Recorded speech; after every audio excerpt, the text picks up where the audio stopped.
Are you ready for Season 3 of Discography? We're jumping into the deep end of The Who. Not only will we go through every Studio Who album in great detail, but their story is often told between albums, so we'll be touching on non-album singles, the solo works of Keith Moon, John Entwistle, Roger Daltrey, and Pete Townsend, and some of the events that would make a record begin as a concept and land as something that would universally change the world. Discography returns to Consequence Podcast Network in January of 2019. Until then, be lucky.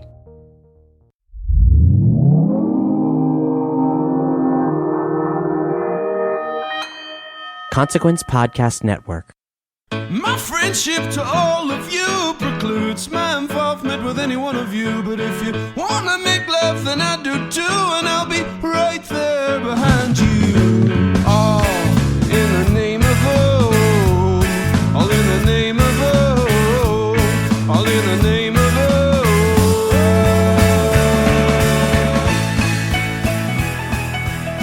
Greetings, constant listeners, and welcome yet again to another episode of the Losers Club, a Stephen King podcast brought to you by the Consequence Podcast Network. Today we continue our long walk, see what I did there? To the Dark Tower with our coverage of 1987's The Drawing of the Three, because 1987 apparently wrote this book. No, this is a Stephen King book and this is a Stephen King podcast.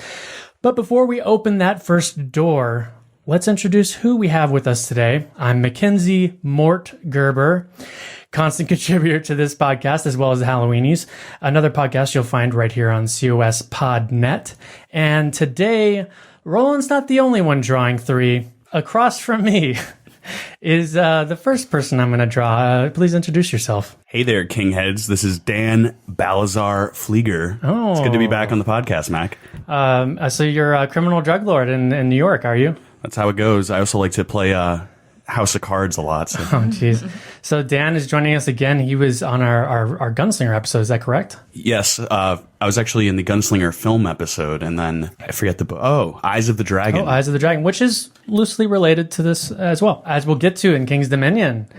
And next to him is... This is Aisha Razor Cunt Walker. Oh! Yeah, I had to go there. Flying in from, I was just in New York, and I was reading this while in New York, so that was kind of fun. So I'm excited to do this. Very cool.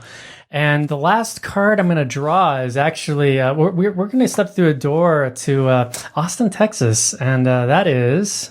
This is Dan Dudumchick Caffrey, and I think I'm probably in the environment that's most like Midworld. Where I'm in the West. There's lots of cowboy boots here. I'm just kidding. Austin's not at all like Midworld, but I am happy to be here. Dan, have you seen any Lobstrosities? And if so, is Hank still alive? Yeah. The Lobstrosities are no match for Hank. He tears them up and shuts them down, as Bruce Springsteen says. Wow. Well, let's go around the table here and go into a little history of how we first came across this book, if we've read it, and our experiences with that. I'll start. Drawing of the Three is interesting because The Gunslinger was the first Stephen King book that I ever read, and I read that in middle school. I grabbed Drawing of the Three after I finally finished that book, and finally finished like it was this epic. But back then, for me, reading was a chore. So I grabbed Drawing of the Three somewhere. It was like that small version with the green cover and the three cards, and tried to start reading it. And I got into some of the Lobstrosity stuff, and I was just totally thrown off. I didn't like the science fiction element of it anymore. And I just didn't know what to make of it, and I couldn't get into it. Had I kept reading, and I think had I gotten to that Eddie Dean part, I think I would have totally bought in. But it was years later I came back to it when I decided to read through the rest of the series, which I read this time around. My second read is the Plume edition. Ooh, I got the same one. And and it's got that great artwork that has been omitted from the new releases, which is kind of just a crime and a half. But so that was my first introduction to it. I love the book, and I still love it. So Dan Flieger, what did you think? This is also the second Stephen King book I ever read. So fellow co-host Dan Caffrey, shout out. He got me The Gunslinger when I was in college in 2003. And I tore through that, and then I immediately started this book. And the 7 Dark Tower books were the first 7 Stephen King books I ever read. And that's crazy, Dan, 'cause that's exactly how I came across it. I read these books first before I went into any other Stephen King. yeah, it's a good journey to go on. I immediately followed it with The Stand, and I've read about 80% of his books since. But especially going back and rereading this, it's nice once you kind of have that understanding of the rest of the Stephen King universe, because you definitely notice the references that you might have missed the first time around. So as you all know, I'm still pretty new to the King reading world. Just most of the stuff I've gotten is from my father, and he unburdened me with his collection of The Dark Tower, because I had mentioned, actually, to be honest, I didn't start reading The Gunslinger until, what year did the movie come out? Was it last year? Last year. 2017, 2016? Was it? I think it was 2017. Yeah, wow. It feels like came out 5 years ago. But Whatever year that was, I was like, okay, Idris is in there, and I love me some Idris Elba. And I was like, before I watch the movie, I want to read the book. And The Gunslinger was my misery. Oh, I'll just put that out there right now. I love The Gunslinger. It was a hard drag for me. Like, there were certain points, but I just was frustrated with how slow it was. And then, granted, I know this is King in his early writing years, but drawing of the three, we are the same age, and I feel like now I've grown with this book. I actually absolutely adore it. This is the first time reading it, so I'm here for more. That's awesome. Dan Flieger, or Caffrey, before we get to you, Flieger, what edition What did edition? you read? I have this time around, at least. This is actually the one that I originally read. It's the 2003 edition. So Caffrey bought me the illustrated Gunslinger, and then I went to Walmart because I found they were on sale for $4 each book. That's pretty much that's pretty much the collection I built. So thanks, Walmart, for once again helping the literary world. Walmart, unofficial sponsor of the Losers Club. That's not true. And across the pond, as I like to say, Dan? I'm sorry, I don't know why that was a funny imagery to me. I had read Gunslinger pretty early on in life just because it was a short book. It was one of the Stephen King books I was allowed to read when I was little. And then I remember our high school library, where Flieger and I went to high school, they had the original illustrated edition of Drawing of the Three. And I've grown to love this book. But yeah, when I first read it, it kind of the opposite of Aisha's experience. I loved The Gunslinger, and it was so different from it just because of the crime element. And even the illustrations, they almost looked like Norman Rockwell or something. The whole thing just felt a little bit different to me. So it was harder for me to get into. But as I've gotten older, it's become one of my favorite books in the series. And I am reading the first edition Plume illustrated one, not like the collector's one, but the one that came out after that. And an old coworker of mine at Groupon, I ran into her at a yard sale one time, and her roommate was selling this, Wastelands, and Gunslinger, all first editions, and I bought them for like $6, which, nice. No offense to them, I think they could have sold them for a little bit more. But it is Groupon, right? So yeah. I guess I got a Gunslinger Groupon. That's great. And real quick, let's just go into just some of the historical context of King writing this book. There's not a ton out there, and I think a lot of that has to do with King figuring out this series as he was writing it. He even gives do you guys have that little introduction he does in your books called Argument? I have it. So he kind of talks in that about how this was sort of an in-process thing for him, and then the afterword he was saying how in many ways the book is like The Dark Tower for him. He knows part of why he's finishing it, and he knows how some of it is going to play out, but a lot of it he really doesn't. And he does go on to say that this book feels a little bit more complete in a way that The Gunslinger doesn't. You get more of an idea that he has direction here. There's not as much stuff open for interpretation. That being said, he did go back and rewrite all of the books a little bit to have more of a continuity together. Like the big one, of course, is Martin and the Man in Black, or Flag and Walter, Man in Black, etc., were like different people, and that's apparent in this a little bit. And then we have illustrations, of course, by Philip Hale, who actually he did it for the first edition. Then in a later edition, he did alternate illustrations. Have you guys seen those? I don't think so. No. They're weird. He's the only illustrator in The Dark Tower to have done that. They came out with a later edition, and he kind of redid some of them. It's weird. They're not as like 1950s looking. They're kind of the same illustrations, but they're almost more like photo collages a little bit. Like they have more of a realism to it. But I personally prefer the earlier ones. But yeah, and then the other fact is that King says for a while this was his children's favorite book that he had written. But outside of that, I'll be honest, I could not find a ton of like historical facts on it. I think that's because he didn't quite know where it was going. But I don't know if you guys had anything additional to add to that. I did read that it was his children's favorite. In 1989, he had a newsletter called Castle Rock, the Stephen King newsletter, and they referenced that. And then, yeah, it's technically his 24th book, 20th novel, and the 15th under his own name. Oh, and we should also say, too, that like all the other Dark Tower books, or at least the first few, it came out in 1987 in this hardcover edition, that was signed. It was just a limited run. And then it came out a little bit later in the year in the big paperback version that I'm reading that is Plume, it looks like, which I think he did for the first, 4 books maybe? I feel like once Wolves of the Kala came out, they got away from doing the limited run thing. Right. Just because I don't know when we're going to get to this later on, let's talk about the illustrations. Was there a specific illustration in the version you had that stood out to you, that's maybe stuck with you? I know there's definitely one for me. Dan? The one I've always loved as a kid, and I think it's because it took me a minute to figure out what was happening when I looked at it, is the thug in the drugstore at the end who gets the knife shot. I think it's nothing but the hilt.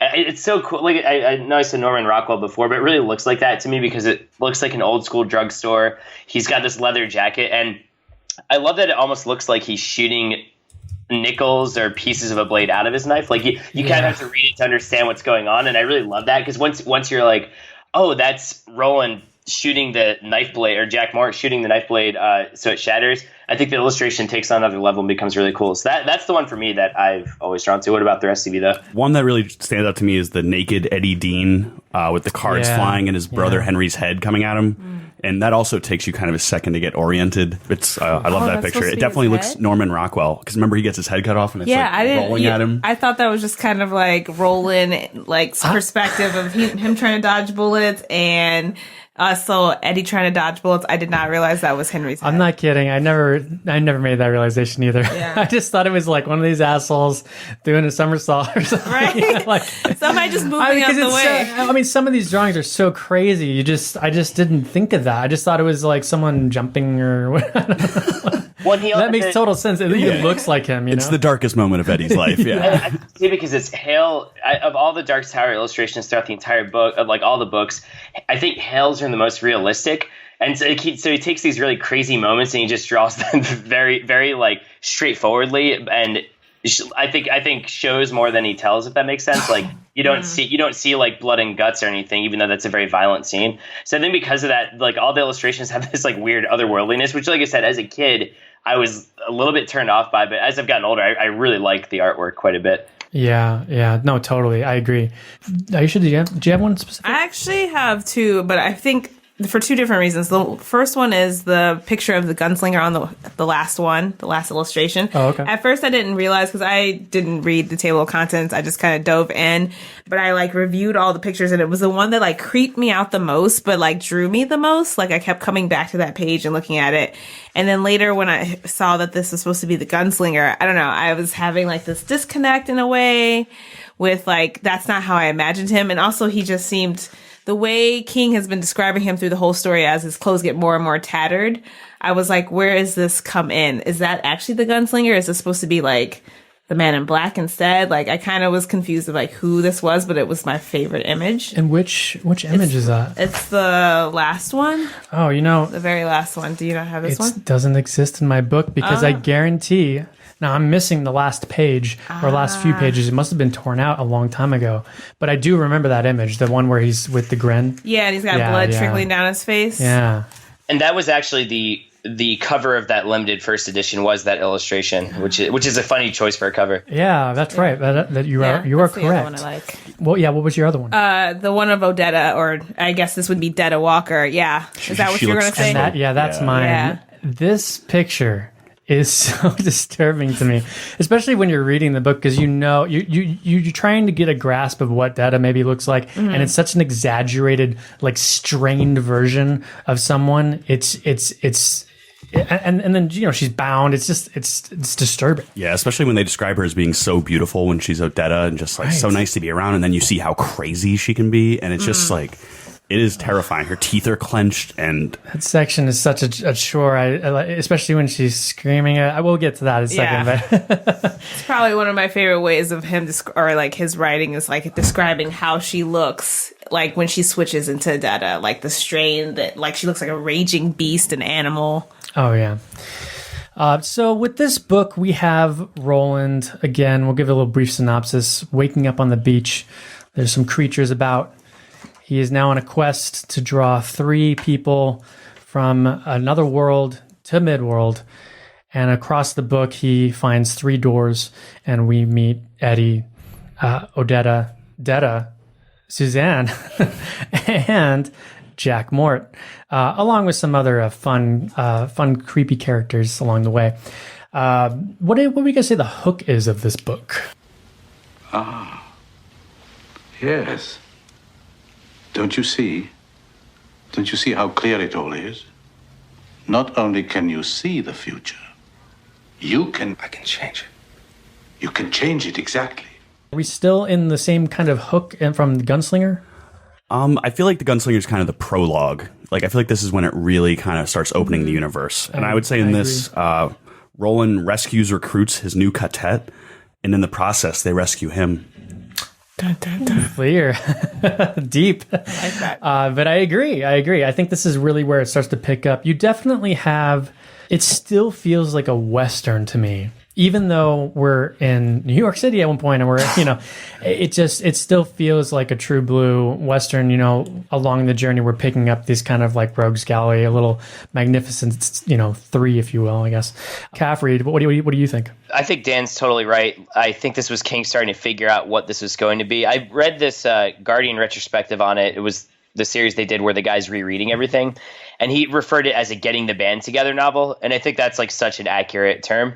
And it's so much, I think more so than any of the other Dark Tower books, there's an immediacy to it. It's actually pretty small in scale. You have the structure laid out from the beginning. There's 3 doors. He's going to 3 different places. He needs to interact with 3 different people. And that's kind of it, which is what I love because it doesn't have it's not as bogged down in the mythology as some of the later books get, like Song of Susanna. So yeah, I think that's right on the money. A getting the band together novel, a bridge novel, any of those things. So let's just move into the structure.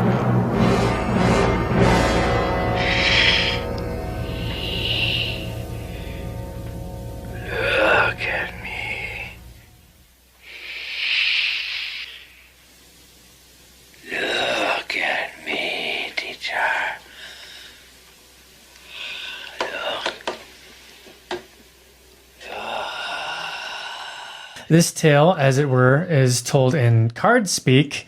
We have a prologue, then the 3 main chapters. We have the 3 main chapters representing each door, each person Roland will draw. These are separated by miniature chapters, or as I like to call them, mini chaps, called Shuffle, Reshuffle. And anyone want to take a wild guess on the last one? It's Final Shuffle. Did you guys like the structure? How did it work for you reading this? Going from the Gunslinger, which is very straightforward, to this? Oh, I get to start. So I personally enjoyed this. It's kind of like mini short stories within a larger scale, like a picture. I never felt that he took too long to get into anyone's particular story or like waste too much time on specific details. Like you've got immediately what's going on. You kind of got a sense of the characters, but also there was something that I was thinking about actually on my train ride here was like how he slowly introduced certain characters that were like the negative sides of each interaction. So like, for example, with Eddie, you hear more and more about who Henry is and you get like little leaks about him. First, he's this like, I forgot what the exact term, like a guru basically that Eddie goes to and like admires and adores. And then you slowly start to trickle in like the negatives of who Henry was and what he did. And then you get the final result of what happens to Henry. And then the same thing with Odetta. Like you know, there's that dark side, that Lady of Shadows, but like the extreme of it gets worse and worse and worse. And it's just like, he doesn't give you too much in the beginning to handle with each character. You get like little inklings and it's like, bam. And I think we were talking about this outside, that it's like the pace is so fast. And then suddenly you're like, whoa, what's happening now? But it's not like ever like confusion. It's just like, wow. I'm here. Yeah, this thing just clips along. Yeah. Flieger?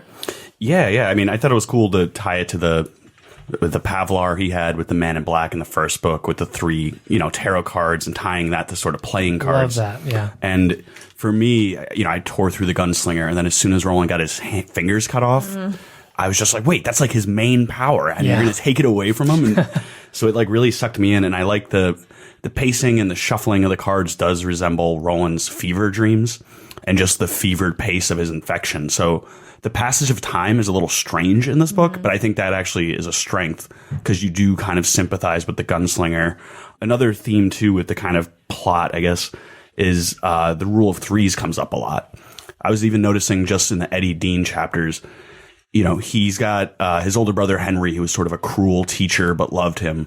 Roland had Court, who was a cruel teacher but loved him. Even the flight attendant has her battle axe flight attendant trainer, and just everything that would happen. You know, Roland was fighting a medical condition of his infection. Eddie was fighting the medical condition of an addiction. And Odetta was fighting schizophrenia. It's just things kept hitting in threes, which I thought was a nice structure. Yeah. Caffrey? Yeah, something that I thought about a lot when reading this is that we talk how sometimes King can't stick to landing. Like, I think he struggles with endings a lot of the time. And I think because of the structure of it, because he sort of laid out these cards and he knew where it was all going, I feel like it's a very satisfying conclusion. And part of that comes from that familiarity that we know how this is going to play out. We know he has to go through that third door, that he has to lay down that third card. And I don't know if you guys felt this way. Like, this almost felt like kind of like an anomaly King book to me reading it this time around. Like, I couldn't think of another Stephen King book that feels like this, Dark Tower or otherwise. And I wonder if part of that does have to do with the structure and what you guys have said already. Listen, it's the Empire Strikes Back of the series, okay?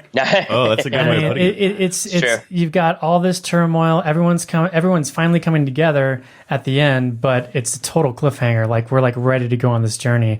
And the last 10, 15 pages of this book, you know, I dare you to stop in the middle of them. You know, you're just going. You're just bam, bam, bam, right there. This structure really worked for me. Like you said, it did feel like kind of short stories. And in that sense, it was really easy for me to burn through each one and really pay attention because I knew I wasn't going to be with these characters much longer, especially after that first Eddie Dean. I think once you get through the Eddie Dean's chapter, then you realize, oh, okay, we're probably never going to see those people again. So when you get to Odetta, it's easy to remember names right out the gate because you don't know how much longer you're going to be with them. And I really think that worked. It was a credit to that. I think King, by laying out the three doors, he sort of trapped himself in the box, which helps him because it gave him a structure. Yeah. And as a reader, you know, once you buy the conceit of, okay, this guy's walking into doors on a beach, and when he does it, he goes into the person, and you knew there were two more doors. So even when you're in the Eddie part, you're just like, wow, what's the next person going to be like? You know, and totally. You knew the format. And I think that kind of helped contain King's hubris. I think it's interesting to think about. Sorry to break you out. You just made me think about something with like how he introduces each one too, because like with Eddie, he's tentative. This is the first time he's attempting this, so he kind of is watching and waiting, and he slips in. He's trying to figure out the lingo, and then with Odetta, because of the situation, he just jumps in. There's no time to like think about anything. He just takes her and goes, and like you have that revelatory moment where they look at each other through the door, and then with Jack, he's like, I know what I'm doing. I'm jumping in. I know when to pull out for specific moments. So each time he interacts with the world, he also he adapts a little bit more. But it's I think also it speaks to the personality of each person too that he was interacting with. Yeah, totally. And he can definitely sense too. Because Roland's slow to trust people and replace his quartet. You know, his fallen gunslingers that. Cuthbert and Alan. Yeah. But when he goes into them, he can immediately sense Eddie and Odetta are gunslingers. Like, they have this intensity. And then you contrast that to Jack Mort, where he goes in and is like, you know, this guy's total pushover creep. But I don't know if had he not been inside them, I don't know that he would have given them that credit that, you know, these could be gunslingers one day. He even mentions that though when he talks about Eddie in the beginning, like when he refers to Court, like Court would have bashed his brains in if he did this, and he's like, well, no, actually Court would have been like, you did really well making this. I forgot what it's called, but basically how he carried the gunslinger or Roland through the desert. So like, I love that you mistook me for Roland. That's so flattering. You're welcome. Thank you, Sally. Sounds like we're already moving into our next category, so why don't we just go there? It's called Heroes and Villains. Oh, you went there. I'm gonna have to kill this fucking clown. Welcome to the Losers Club, asshole! So the first character we're going to talk about is, of course, the lead character of this series, Roland Deschain. Now, Roland, he goes through a lot in this book. Jeez. Suffers. I don't think. Do you think that there's another Dark Tower book? Not to get too far ahead of ourselves, and for the people that haven't read it, but this is probably, aside from maybe the fourth book, this is the most I feel like we see him like physically suffer. He doesn't feel like this untouchable, Die Hard 4 and 5 character that like nothing touches him. You know what I mean? He can like jump off a 100-story building and get up and start running. You know what I mean? Like he has gone through hell and back in this book. Yeah, and I think in the fourth book he kind of loses whatever innocence he had left. Right. So he's kind of become this hardened man, and you do see him suffering. And I think, but for his suffering, he wouldn't reach out for help. And you know what's funny? I totally agree with you. And I think that ultimately Roland, he loses fingers. And his toe, right? His big toe. Dying. That's a tough one to lose. Dying. He's so sick. He's just a husk of a man at this point. I read something on Wiki which I thought was funny. It said like this apparently was supposed to only take place like 7 hours after the events of the last book, but I don't remember that being the case. I thought he was like asleep for a long time. I saw for that 10 too. years. Yeah, exactly. I was like, wait a minute. That's what I was confused. Wiki's got it wrong. I think that goes I back can't to believe that, it. the retconning that Stephen King went back and did, because I think in the version we read for Gunslinger, it does say 10 years, but I think he went back and like bridged the books a little bit more. It's like really interesting reading these first editions before he kind of made everything connected continuity wise. Right. And I think that personally, I like it better with the 10 years because it just puts a little bit more of a last gasp kind of like attempt at the tower, Yeah, I think in the retcon too, they said the Man in Black, it wasn't 10 years, but he placed like fake bones, if I'm recalling correctly. See, I don't like that. Yeah, I'd rather. I think it's cooler to be. I think 10 years is cooler. Once the Man in Black became Randall Flagg, who obviously isn't dead at this point, I think he had to go back and it was like, oh yeah, he didn't really collapse into bones, which is, I mean, it's kind of silly, but yeah, I feel like he had to do that, Yeah, but I kind of like the idea of just he. Like we're supposed to believe that those bones are his, but maybe it's just some other poor sap that he like killed and placed there. You know what I mean? Because he does have the jawbone, and there's something magical about it. And if you have him placing the bones, I suppose he could have placed an enchanted jawbone. But I think the 10 years thing is cooler. It could also just be like it could be him. He could have died there and then been maybe reborn again somewhere else. This is Flagg. So I didn't have any problems with the 10-year thing. I think that I they're gonna wreck on that, sure, whatever, but that didn't faze me originally. Roland is on a quest here, and he meets a lot of people on the way. The first door that he gets to, this is probably one of the best like reveals in the book when he just opens it up and he's all of a sudden looking at the earth from like. I can't even, like, my head would have exploded if I was Roland, having never been in a situation where I would have seen the world from this view, But somehow he's able to think it's Earth. But then we meet Mr. Eddie Dean. Dan Caffrey, I know you're a big Eddie head. What big Ed head. Yeah. Anything to say about Eddie? Yeah, I mean, for me, I've always said that he's kind of like a Larry Underwood character for me, who's my favorite character from The Stand. I think King here is really getting into writing a flawed hero. The fact that, you guys touched on this a little bit already, but when we meet every character in this, the fact that they have some sort of addiction or disability thing going on, I feel like that just sets up really rich stakes for the character. Like you have this guy who's already in this like really, really tense criminal situation.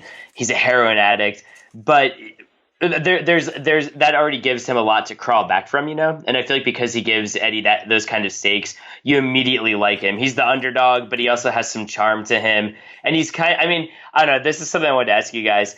There are times when I think Eddie is kind of funny, and when I was a little younger, I thought he was really funny. Some of his jokes did get on my nerves a little bit, kind of like Richie from It, but I don't know if you guys felt that way too. What do you think?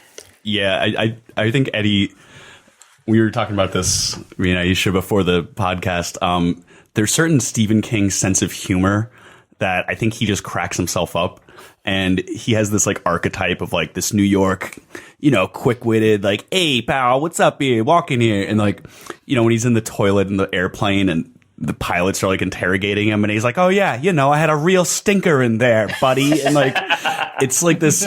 Just makes me want to like like gnash my teeth and like look to the sky. Like, why? Why yeah. do you even need to? Well, it's like in a PG-13 movie when they have the bully and he's like, "Hey, what's up, you jerks?" And it's like, no, he'd be calling them much worse. And I think the language of Eddie is kind of juvenile and like. I mean, there's one line I wrote down too with he's talking to Odetta and he's just like, "Well, I'll tell you one thing, Dorothy, you ain't in Kansas anymore." And anytime that's used in a movie, whether it's Avatar or whatever, I just cringe. Now, I'm actually glad you brought that up because keep that Dorothy reference in mind for the following. Oh, that's a good point. Yeah, that's a very Just good keep point. that. We're not going to spoil anything, but Okay. Yeah. Well, it is funny though, because like that being said, a lot of that does go away for him a little bit. I think as he sobers up and he gets weakened and he sees his brother die and he falls in love, and I think there's so much vulnerability there. And I don't know the humor too, although it's like it's definitely cringy, like you guys are saying. It is something I've just come to kind of embrace as like a king trait now, you know. So whenever he does it, it's more like, "Oh, Steven." Yeah, exactly. But, And I do love Eddie. I just think he's such a complex hero, and he's flawed from the get go. Like you guys were saying before. I mean, I love Roland, but Roland, you see some flaws in that first book, but he's in many ways he's infallible in terms of his physical prowess and his toughness and all this. And I like with Eddie, he's kind of like he's a fuck up when you meet him. You know, he's like Jesse from Breaking Bad, and I think that giving the character that much to fight against just makes me like him a lot more. So I'm a big Ed head all the way through. Yeah, I'm also a big Ed head. I think that he's just one of those characters that I immediately gravitated towards. I do think that he goes reading this the second time. He goes through so much as well in this short time. He loses his brother. And like page 232 of this book, he's like falling in love with Odetta after spending like a day with her. Not even like the first 30 seconds of looking at her. But like Roger Moore said about Daniel Craig is like that his James Bond is a killer and Roger Moore's a lover. I think that Roland's the killer. He's the ruthless. He knows he might have to sacrifice one of these two down the line. And I think Eddie is very, very attached to the people and to the quartet. You know, he's very attached to his brother. He's very attached to Susanna and even Roland, even though he tries to kill him, he can't, and he doesn't. I consider like Eddie is like Roland's humanity. That's like that question that is constantly in the mind. Like, can I do this? Should I do this? I still want to love, like, cause there's a point where Roland, I think, is like, I still love it. He's watching Odetta and Eddie kind of interact and he's like, I still want this. I still care for people. And going back to the point, I think of what Dan said earlier about how Eddie's humor changes and kind of not diminishes, but changes over time. As he has all these things happening to him, I almost kind of miss certain parts because I was so sick of hearing like the terrible jokes that he said some very clever things later on. And you're like, well, wait, what? Are we growing up, Eddie? Oh, I'm liking this character more and more. So I feel like I grew up with Eddie through this experience that like I grew to love him and hate him a little bit with those cheesy, terrible jokes. Yeah. And he really became the leader. You know, like Roland kind of leads everything for the rest of the series. But in this book, like he was taking care of Roland. Mm-hmm. He was dealing with Odetta. You know, he was ferrying them back and forth. And if you think about it, he literally got plucked into a different dimension and he kind of rolls with the punches really well. He, goes through withdrawal. And it's because Roland's kind of coming in and out of consciousness, but you're like, that's a miserable process. And he still kept his humor about him despite it. Yeah. Eddie Dean, folks. No. What more can you say? He is definitely the glue of the group in a sense in this book. I did want to talk about him in terms of what I like to call door logic. He, like you were saying, with each door, with each person, Roland kind of starts figuring it out and approaches the people differently. But there's certain rules that he learns as he does this whole process. And so, as he moves into Eddie, he knows that he can see through his eyes. He knows that Eddie is also aware that someone's there. They're both aware of each other while he's possessing him, I guess, in a sense. He can take things through the door. I think the first thing he takes is the tutor fish sandwich. Wasn't it a tutor fish? I thought it was the coin first to test that, and then he does the tutor fish. Oh yeah, because he wants to see the pumpkins. Yeah. And I feel like now, how does it just disappear? What do you think that looks like on our end? On our end, because he turns does it just around. Does it dissolve? Does it just disappear at a heartbeat, or? Yeah, I think this is why it's kind of difficult to adapt these into films, because in books you can kind of get away with just like that trust us here. blind. This happens, and like It'd be like a shimmer. And the one thing too that kind of drives me crazy though is when like the flight attendants notice, like, wait a minute, his eye color changed. changes. Like I never noticed people's eye color, let alone that it slightly went from blue to gray. I think that the reason she's noticed it, because I think that Roland's eyes are a They're particular starkly blue different. that are Yeah. that are not of this world. You But know what I also mean? they talk about how he looks too. It's not even just the color, it's the way his eyes change, the way his eye look changes. They're like his eyes harden in a certain way that wasn't before, like wasn't Eddie's before. And I think Right. that's also what catches people's attention. Whoa, Mac, your eyes just are you It's okay? No, he's back to Mac. Okay, sorry. yeah, it wasn't. They went from off For a second there, blue to it was- slightly less off blue. It was Justin. Yeah, so Eddie also notices that the door, so as Roland is embodying someone, the door is always like 3 feet behind him. So he turns around and he can see the door just drag. Now I love this image. I wish we could see this on film one day. Is Eddie like being dragged by the police to the airport, and he turns around, that door is just slowly dragging behind him, like 3 feet away, a constant 3 feet away. I imagine With it the like desert, with the bouncing with him. monstrosities just like checking every time a wave breaks. Like I wonder, could he hear as well, like the sounds of it? I think he when can. he's I think looking? when he looks back, I think he can kind of hear a little. Like I think he can kind of just in the periphery, like hear that and sense that that's still out there. I would love to see this. And So Eddie's on the airplane. He's bringing drugs in. Roland obviously helps him with that. They decide they need to. They don't decide anything, but they go to see Balazar, big drug kingpin of New York. And what does he like to build? House of Cards using 3 decks. Oh, and he once say it was a tower of cards. possibly. And the name of the restaurant that he's in is called the Leaning Tower. Oh, I Italian restaurant. I do like that moment when Roland sees the neon sign, because he's never seen neon before. He really thinks it's legit. The tower, and flips out. It's probably the most un-Roland thing we'll ever see in the books. Is his reaction to seeing the tower that quickly, that early. I was like, he that's just too loses soon. his mind, and it's pretty great. But I got a good Balazar quote for later about the card yeah? tower and sort of his philosophy, but I'll save oh it. no, go for it, because Should I just go? Okay. we're running into Balazar right now. So I'm going to do my best Balazar. For every mother who ever cursed God, for her child dead in the road. For every father who ever cursed the man who sent him away to the factory with no job. For every child who was ever born to pain and asked, why? This is the answer. Our lives are like these things I build. Sometimes they fall down for a reason. Sometimes they fall down for no reason at all. Hey. Oh, I think you added that last part, right? Did he add John that? Gotti. Yeah, got real John Gotti on the podcast. I took some liberty. Oh yeah, I did watch Gotti recently. I could not. I have to say, I could not get John Travolta's Gotti out of my head with Balazar talking. Any of these scenes, it was always John Travolta as Balazar. Greatest fucking city on earth. John Travolta, if you're listening. Oh man! Please Oh, list he all the is. boroughs again when you say you're the king of New York. Every time, list all 5 boroughs. Yeah. So Balazar, big drug kingpin in town.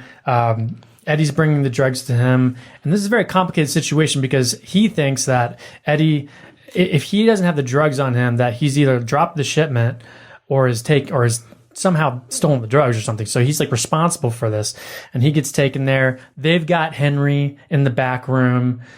They've got him like souped up, drugged up.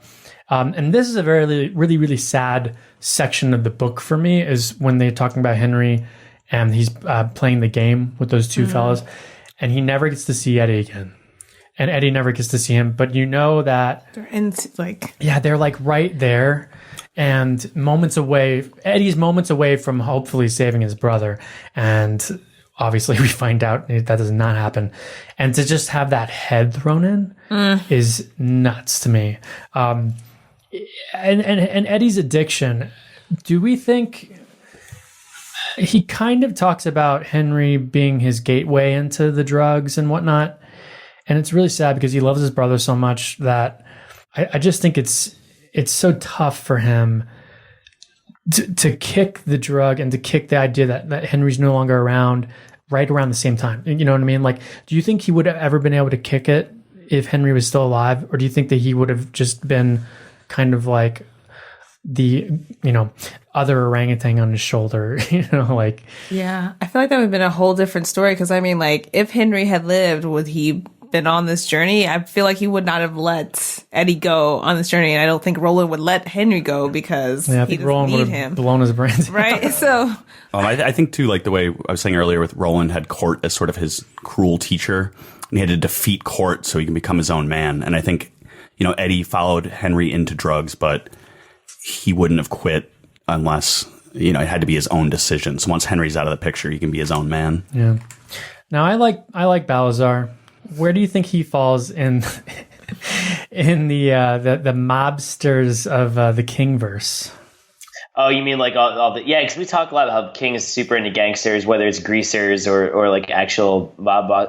Have we seen at this point? Have we seen like a mafioso kind of guy yet? I'm trying to think. I would say, and I'm jumping a little early, but yes, we've like Ganelli and Thinner. Oh, yeah, that's right. Oh man, who is also Ganelli's Pizza is mentioned. Yeah, I was like, I wonder if that's like a little connector there. Is that the same time frame? I guess it would be. Sure. Yeah. Well, I think because we know. I mean, it's definitely connected. Yeah, it's we know there's so many nod. connections, but I think this is when Stephen King was first realizing he could make them. Because I noticed too, there are a few connections where are very loose, don't really, they're not meaningful in any way other than it's the same word, but. I don't think that's by accident. I think this is when he first starts kind of peppering things in before he absolutely. A few books in, you're going to see like he loses his mind with these references. Yeah, some books like Harry Potter references. Oh yeah, even outside his own Star universe. Wars. I mean, it gets crazy. Yeah, I was like, he mentions The Shining a lot, or through Eddie, I think. Yeah. Or I guess I'm sorry, I'm hopping ahead. I'm sorry. We'll get to King's Dominion. We'll get to this. Shut up, Peach. So the other couple of mooks is Carl Vincent and old double ugly Jack Andolini. Love these Andolini. side characters. These guys. This whole shootout is brilliant. The way this thing plays out and how Roland just comes in and just it's just such a great sequence. And Andolini is the guy that he pulls into the into Midworld, right? Right. Yeah, he's the one who gets attacked by the Lobstrosities. One, Andolini, and I'll talk about this when we get to the cemetery, but what I love about him is they establish him as this caveman-looking heavy, and he doesn't really go beyond that. But then you actually feel a little bit of sympathy for him, given what happens to him. And Eddie actually feels sympathy for him, too, even though Jack is, like, trying to kill him. He's like, oh, my God, he's getting torn apart by these lobster things. And I think that's such a cool move, just to take this guy who's, like, sort of a caricature and then humanize him that way. So, and I just like the way Andolini's drawn in that illustration, too. He looks like a Dick Tracy villain or something. Oh, totally. So, anybody else? Any comments on these mobsters? I just thought... So in the first book, Roland kind of mows down the townspeople, but they're not really trained fighters. And I feel like this is the first time we get to see him actually go against some heavies, and he just kicks their ass. And you start to realize, like, wow, this guy, and we'll comment more too later with some of him fighting the police, but people recognize, they're like, wow, this guy is so swift. My favorite part is when he throws the bullets in the air and reloads the gun. Wait a minute, that's from the movie. I was like, wait a second, when did this happen? I'm kidding. That does not happen. You mean the 90-minute adaptation of the first three novels? Good job. But I agree with you. It's such a cool sequence. We really get to see him go up against some heavy hitters in this one, which is great because, like you said, in the other, he's just mowing down people that have just lost their mind, which is another kind of fun scene to watch him kill people. But yeah, to your point, I kind of like how with this fight scene too, he breaks down how each person that he's fighting against, how they're responding. He's like, well, the guy who comes in with the machine gun or whatever, and he's like, that was the stupidest move you can make because you're just like, it's like this fast paced action sequence going on, but at the same time, he's like breaking it down for you. Like, hey, this is what you do and don't do. And I'm like, oh, okay. So if I'm ever in a gunfight, this is what I should do. You really start to appreciate his training. And I do like when he calls out the mistakes in others because it's just like, and again, like Court is one of my favorite characters because he's such an asshole, but he really beat these lessons into them. I call them court interludes in my notes, where like court just pops up and starts Yeah. speaking. It's true. I love it. It's like time slows down and we get to see his thought process as he's in the middle of this crazy shootout. And I do love how he mentions, like you were saying, how he's like, oh, Eddie's totally like could be a gunslinger. You know, I like all those mentions of that, especially with Odetta later on, or Susanna, I guess. Okay, so the shootout is done. He decides he's going to pull Eddie through. Eddie comes through. They leave the drugs behind. Woo. And that door shuts. I mean, Eddie's. I would not want to be Eddie for the life of me. The next door that they do get to, and I love how you kind of slowly are introduced to elements of Midworld throughout the rest of this, in these shuffles, how you get to kind of see a little bit more of each, like a little bit more stretch of the beach, a little bit more of the Rockies, you know, the trees, the weird insects, which also kind of just kept reminding me of The Mist, of all the weird creatures and stuff. You're like, I didn't even think about that on this world. What is, other than the lobstrosities, what else is in this world? Yeah, they're sort of like was it Todash? Yeah. I kind of always assume that in the mist there are creatures like the lobstrosities. Oh, totally. Oh, like the tahine. Just the way. So we then get to the next door, and we get to one of my favorite characters, Odetta Holmes. The Lady of Shadows. Jinx, you owe me a Coke. So Odetta, and I believe I read this, that Odetta was actually a direct reference to an actual woman. Do you I read know that too. She's like a civil rights activist and a singer. Right. Yeah. Odetta Holmes, who I believe, I think there was something like she spoke. She sang Or sang at the, Oh I forgot Freedom? whose- yeah, but I forgot whose address it was. I read that too last night when I was Right. on. But I like how that's a direct kind of pull from our world, I guess. And Odetta is obviously this. She's a rich woman. She's living in this penthouse in a predominantly white neighborhood. You know, she talks about how people kind of look down on her, and she's kind of like, "Well, I'm not only do I live above you, but I'm above you. You know, like I'm above it. I'm above that cattiness, that underlying hate. she's that not hate, you know? really. But well, and then we do find out that she is wheelchair bound due to something that happened to her when she was younger. Does anyone want to talk about that? Which part? The wheelchair bound part or the skull bashing part? brick. The brick part. Whatever you guys want to roll with first. Let's wheelchair bound. Let's talk about. You said roll, so we have to do wheelchair. Yeah. Let's talk about. Sorry, she that was bad. That was bad. loses them legs.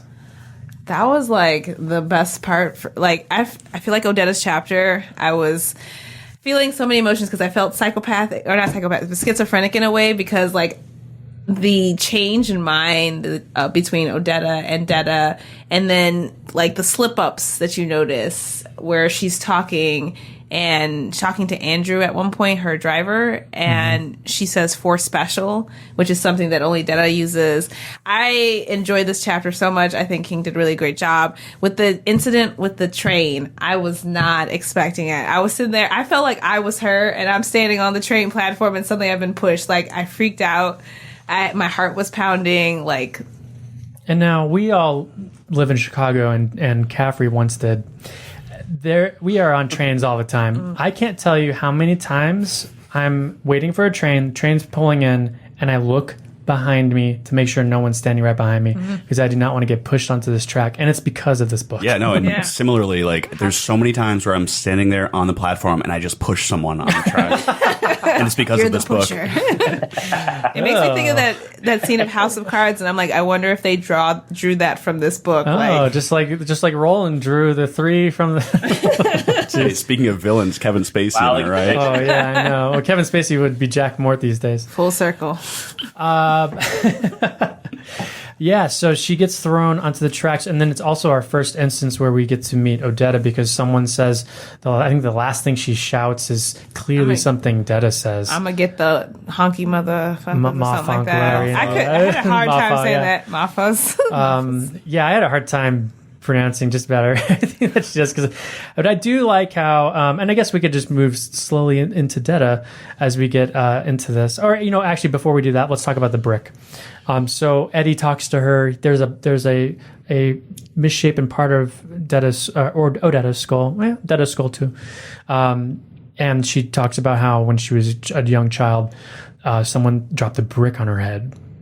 In Central Park, right? No, Or was I it thought they were they were through New walking. York? They were walking back from they were going to the train station, and the taxi cab driver wouldn't take them because they were black. And so instead of calling a new taxi cab, they decided to walk. And of course, you know, if you're walking with your child, I guess most time, I don't know, you put them towards the inside of the street. I would have them in between me. Like if it was me and my partner, then my child would be in between. So like, yeah, I guess. Anyway. Yeah, no, totally. And so she's closest to the building, and brick then a comes. brick falls, and just, I can't even imagine what that feels like either. Good shot, right? Odetta Kobe. had a really, really bad run of bad luck. Well, she says right out like the hard gate. life, soft living. Mm-hmm. So And I one thing with her too that I like mental illness really scares me. Yeah. Because you try to be like a rational person, but when you see people acting irrationally, she has all this money, but yet she's going shoplifting, and they're even saying like the costume jewelry that she's stealing isn't even worth nearly what she's wearing. It's And just it makes no yeah, sense, yeah, but it's- when you see it, you just can't help but empathize and sympathize for this person. Yeah, and the fact that she has no clue about her other self, but okay, so now we're going to move into talking about Detta. So Detta is her alter ego, her schizophrenic other half, the bad person, I guess, the bad portion of her. And I think Eddie and Roland making the observation at one point that she's it's all a show. She's putting on a show. Whether she understands it or not, it's like this facade. She pretends like she's scared of water at one point, and I think they kind of pick up on the fact that no, she's not really scared of water. She's doing all these outlandish things to like just to fuck with them. And the way that she speaks is, they say, I think at one point it's like a cartoon black woman or something. yeah, something Yeah, like it's like this exaggerated version of a human being. And so even in schizophrenia, I feel like it's this weird. Again, I don't think Stephen King is really commenting on schizophrenia as an actual disease. I don't think this is quite that. It's something else. You know what I mean? Because if he was, I feel like it'd be a little irresponsible because this is not the reality of schizophrenia, obviously. But Detta is just crazy. And now, I feel like Detta is like the extreme, because again, going back to when Odetta is sitting in the car with Andrew, and like she has these moments where things burst out of her, or like where she's talking about, I shouldn't feel this way about those people who hate me, or like the way I'm feeling is like piss, like the piss that was in my crotch. I feel like Odetta and Detta are the extreme opposites of each other, whereas Detta is this nice person and she's living in this world that's hard and tough on her, but she, I guess, is trained not to respond in these angry, violent ways of just like lashing out.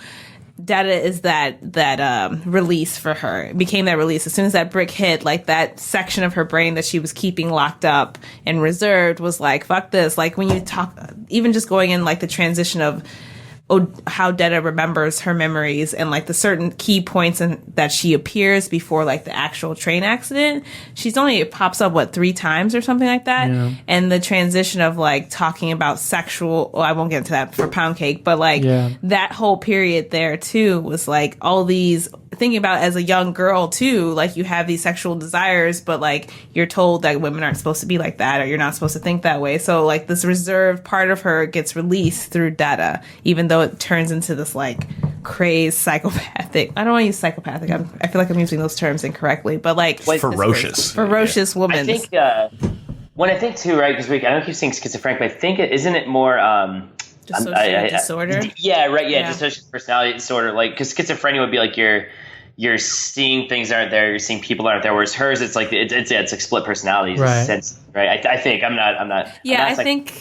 I feel like we're getting the term schizophrenic is because Eddie uses it. Yeah, right. But like, he gets it wrong. Yeah, for sure. Which seems like something Eddie would do. Too. Yeah, totally. Yeah. Well, and I think what's cool too, and like that's a good point you brought up about them being the kind of 2 extremes of the same personality. Because when they finally do merge into Susanna, I don't think Odetta being a gunslinger would have worked out.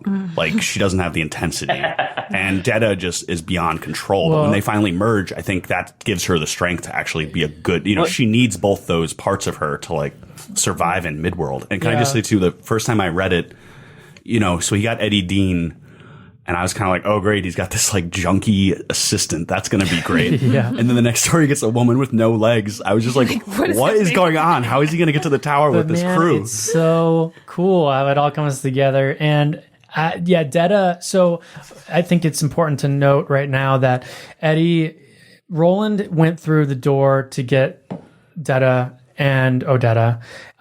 So once again, we have more new door logic. Eddie's holding a knife to Roland, about to kill him. Roland goes through anyways. He's like, screw it. And yeah.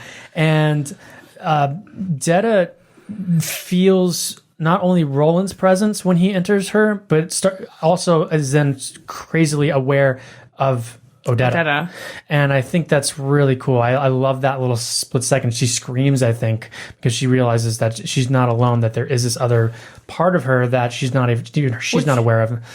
It's weird because they mentioned like they always are aware but not aware of it. It's like this weird, it's like this weird cognizance, momentary cognizance of that fact.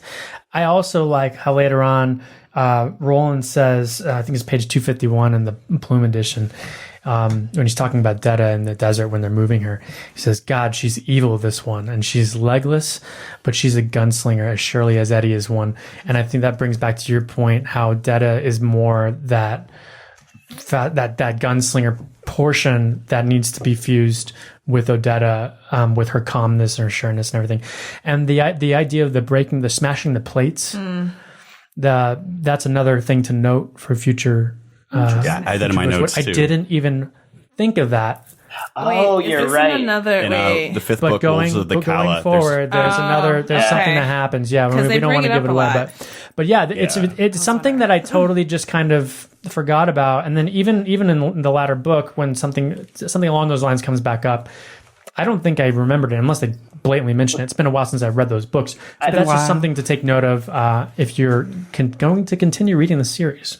I have a question to you guys just about the merging of Odetta and Detta at the end. And without spoiling too much, those personalities come into play in the later books also. But do you think what that is suggesting is that even though she doesn't remember what she's like when she's Detta, and Detta is obviously this extreme version, do you think it's hinting that these are still personality traits within her? Do you know what I mean? Like she still has the capability to be ferocious and be predatory in that kind of way? I guess I'm just asking what you guys think the implications of that is. So there's one line where, because she keeps threatening, like, oh, you guys are going to rape me. And at one point, and this is a little bit of foreshadowing, but she says, the quote, they could try to rape her, but she would kill them with her cunt. Yeah. And there's a part with Athene in the future that I don't want to spoil, but razor cunt it is. Hey, I knew I picked the right name for a reason. I know. She does. I feel like at one point she does say, like, go ahead and get into this cunt because it'll like bite your dick off, and it made me think of dentata, which is that whole idea of like, teeth in the vagina. Yeah. When I was a kid, I used to think this was real. I won't get into that story, but I was like curious if King had either seen. Well, that movie came out much later, the Teeth movie, but like if he was aware of this, and that's why he kind of like uses that. I like to think that King knew. I think he was, because am I making this up? The raft and Skeleton Crew, hasn't he said that is like supposed to be symbolic of him being afraid a vagina would swallow him up? Am I completely making that up, or am I just was that like a Freudian slip? Dan, I think you just had a bad dream last night. Which movie? There's another movie where someone does get swallowed up by a vagina, but was it American Gods? Oh yeah, that might be too. Well, there aren't a whole lot of other vaginas in this book. Well, there's three. Odetta, Detta. There's three, and let me tell you, when they merge. So Roland's able to pull Detta through to Midworld, and Odetta's there briefly at the beginning, or is it just straight up Detta? Right? No, when they come through, it's Odetta.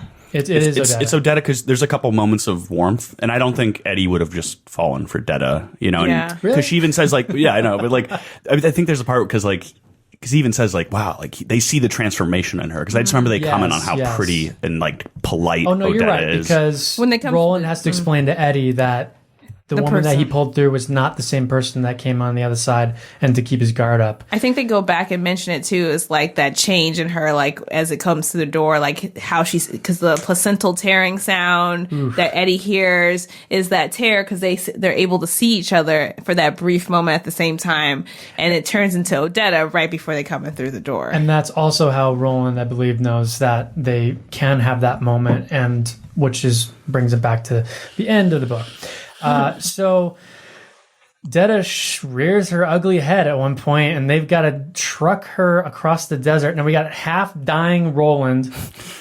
We've got Detta in a wheelchair, just being the most viciously ferocious human being of all time, strapped down, just shaking and doing everything she can to make it impossible for them to roll her through this desert sand, which is even more of an arduous task. So, and once again, Eddie's going through withdrawal. So this is just insane. I still can't believe they got to the next door eventually.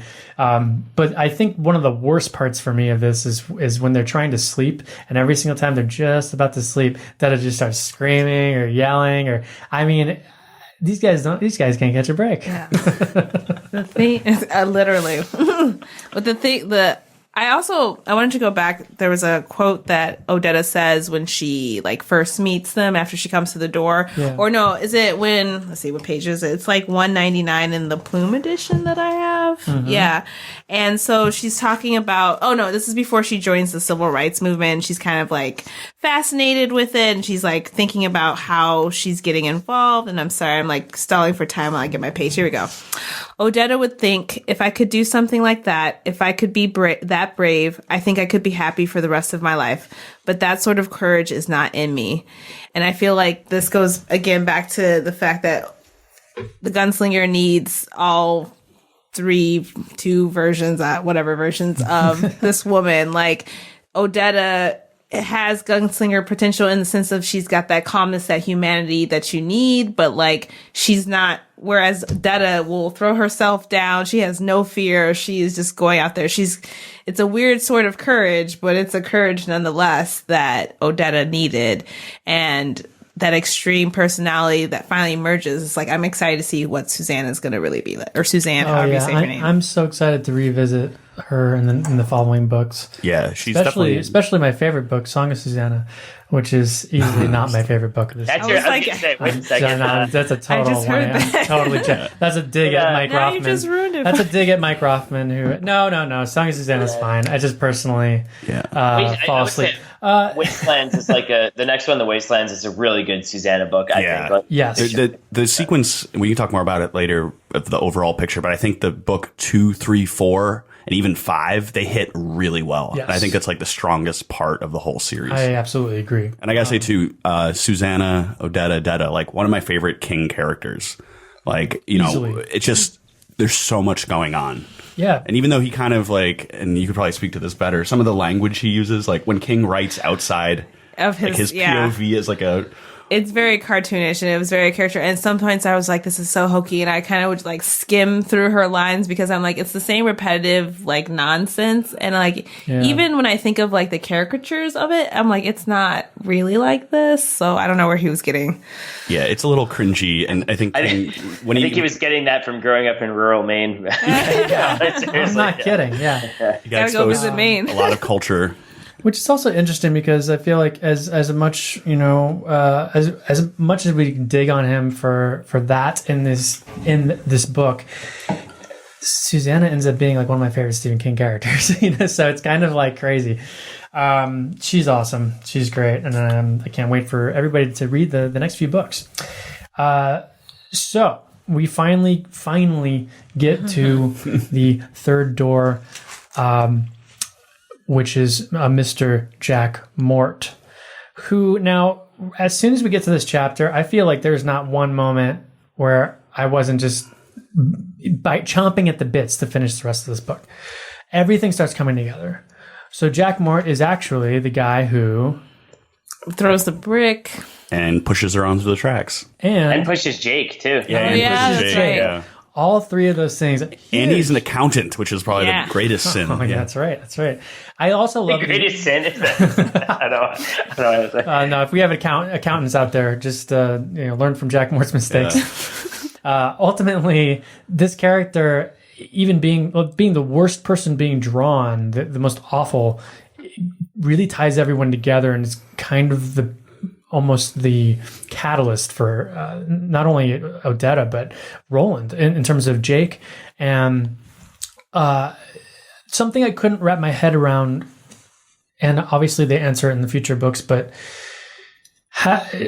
he has not done this to Jake yet at this point, right? Yeah. When he meets Jack Mort. Well, no, he's right about to, right? Because Roland prevents him from doing it. I think he jumps into his body just as he's getting ready to push Jake. Right. Yeah, he diverts that, which obviously will come into play later. So so I mean, it's like right when he gets that. I love that because he's that one moment he kind of gets to make the right decision, the right call. Well, and also too, it reminds me of like Lord of the Rings is such a big influence on King.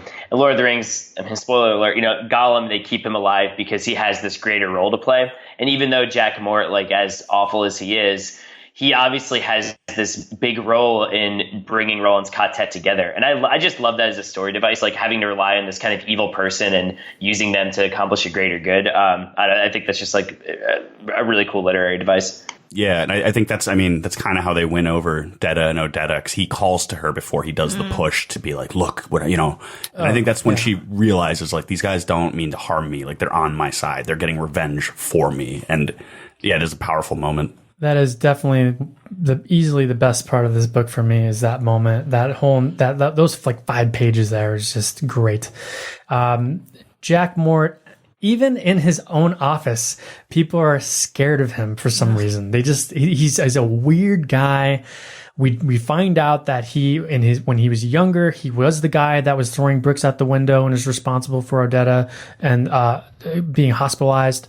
We find out he pushes her. Now, he doesn't remember her. He just finds her on the platform, right? And decides that he's going to push her this day. Yeah, right? I think that's what it is. I was a little confused between the brick and the pushing. It was like, wait, so is he targeting her specifically? But then I'm like, how would he know? Yeah, I was a little bit unclear. At first I thought that, but then the way they made it seem is that he's just picking people randomly, and it just so happened that the universe is bringing them back to each other, because I feel like he remembers, since his victims, like he remembers the moment and the action, like, oh yeah, I pushed this black woman in front of the train, or oh yeah, I hit this white guy with my car. But like who they are specifically doesn't matter. And I think he goes into that, like he doesn't care who they are and what happens. He just like, I'm influencing, I'm in power, I'm changing the universe. Yeah. Depth charging. Because when I first read it too, I was like, what are the odds? A city of 10 million people.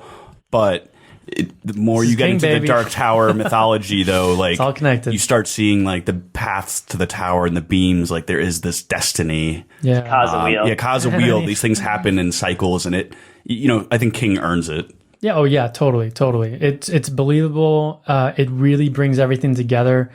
And I love how he's just this sniveling shit.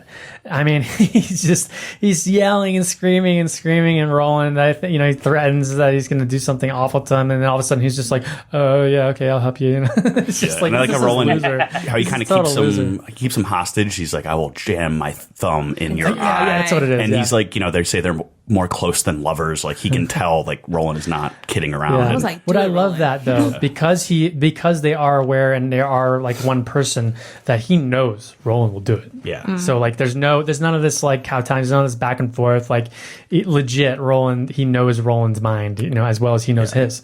And I think it demonstrates too. Again, we were talking earlier that Roland he's so adaptable and he's so smart that he knows how to get what he wants immediately. Even though he's in this foreign world, like he knows, no, I'll pluck your eye out. When they're, when the cops show up, he doesn't quite know what they are, but he recognizes that they're gunslingers of their world. And I love that. He makes these little observations.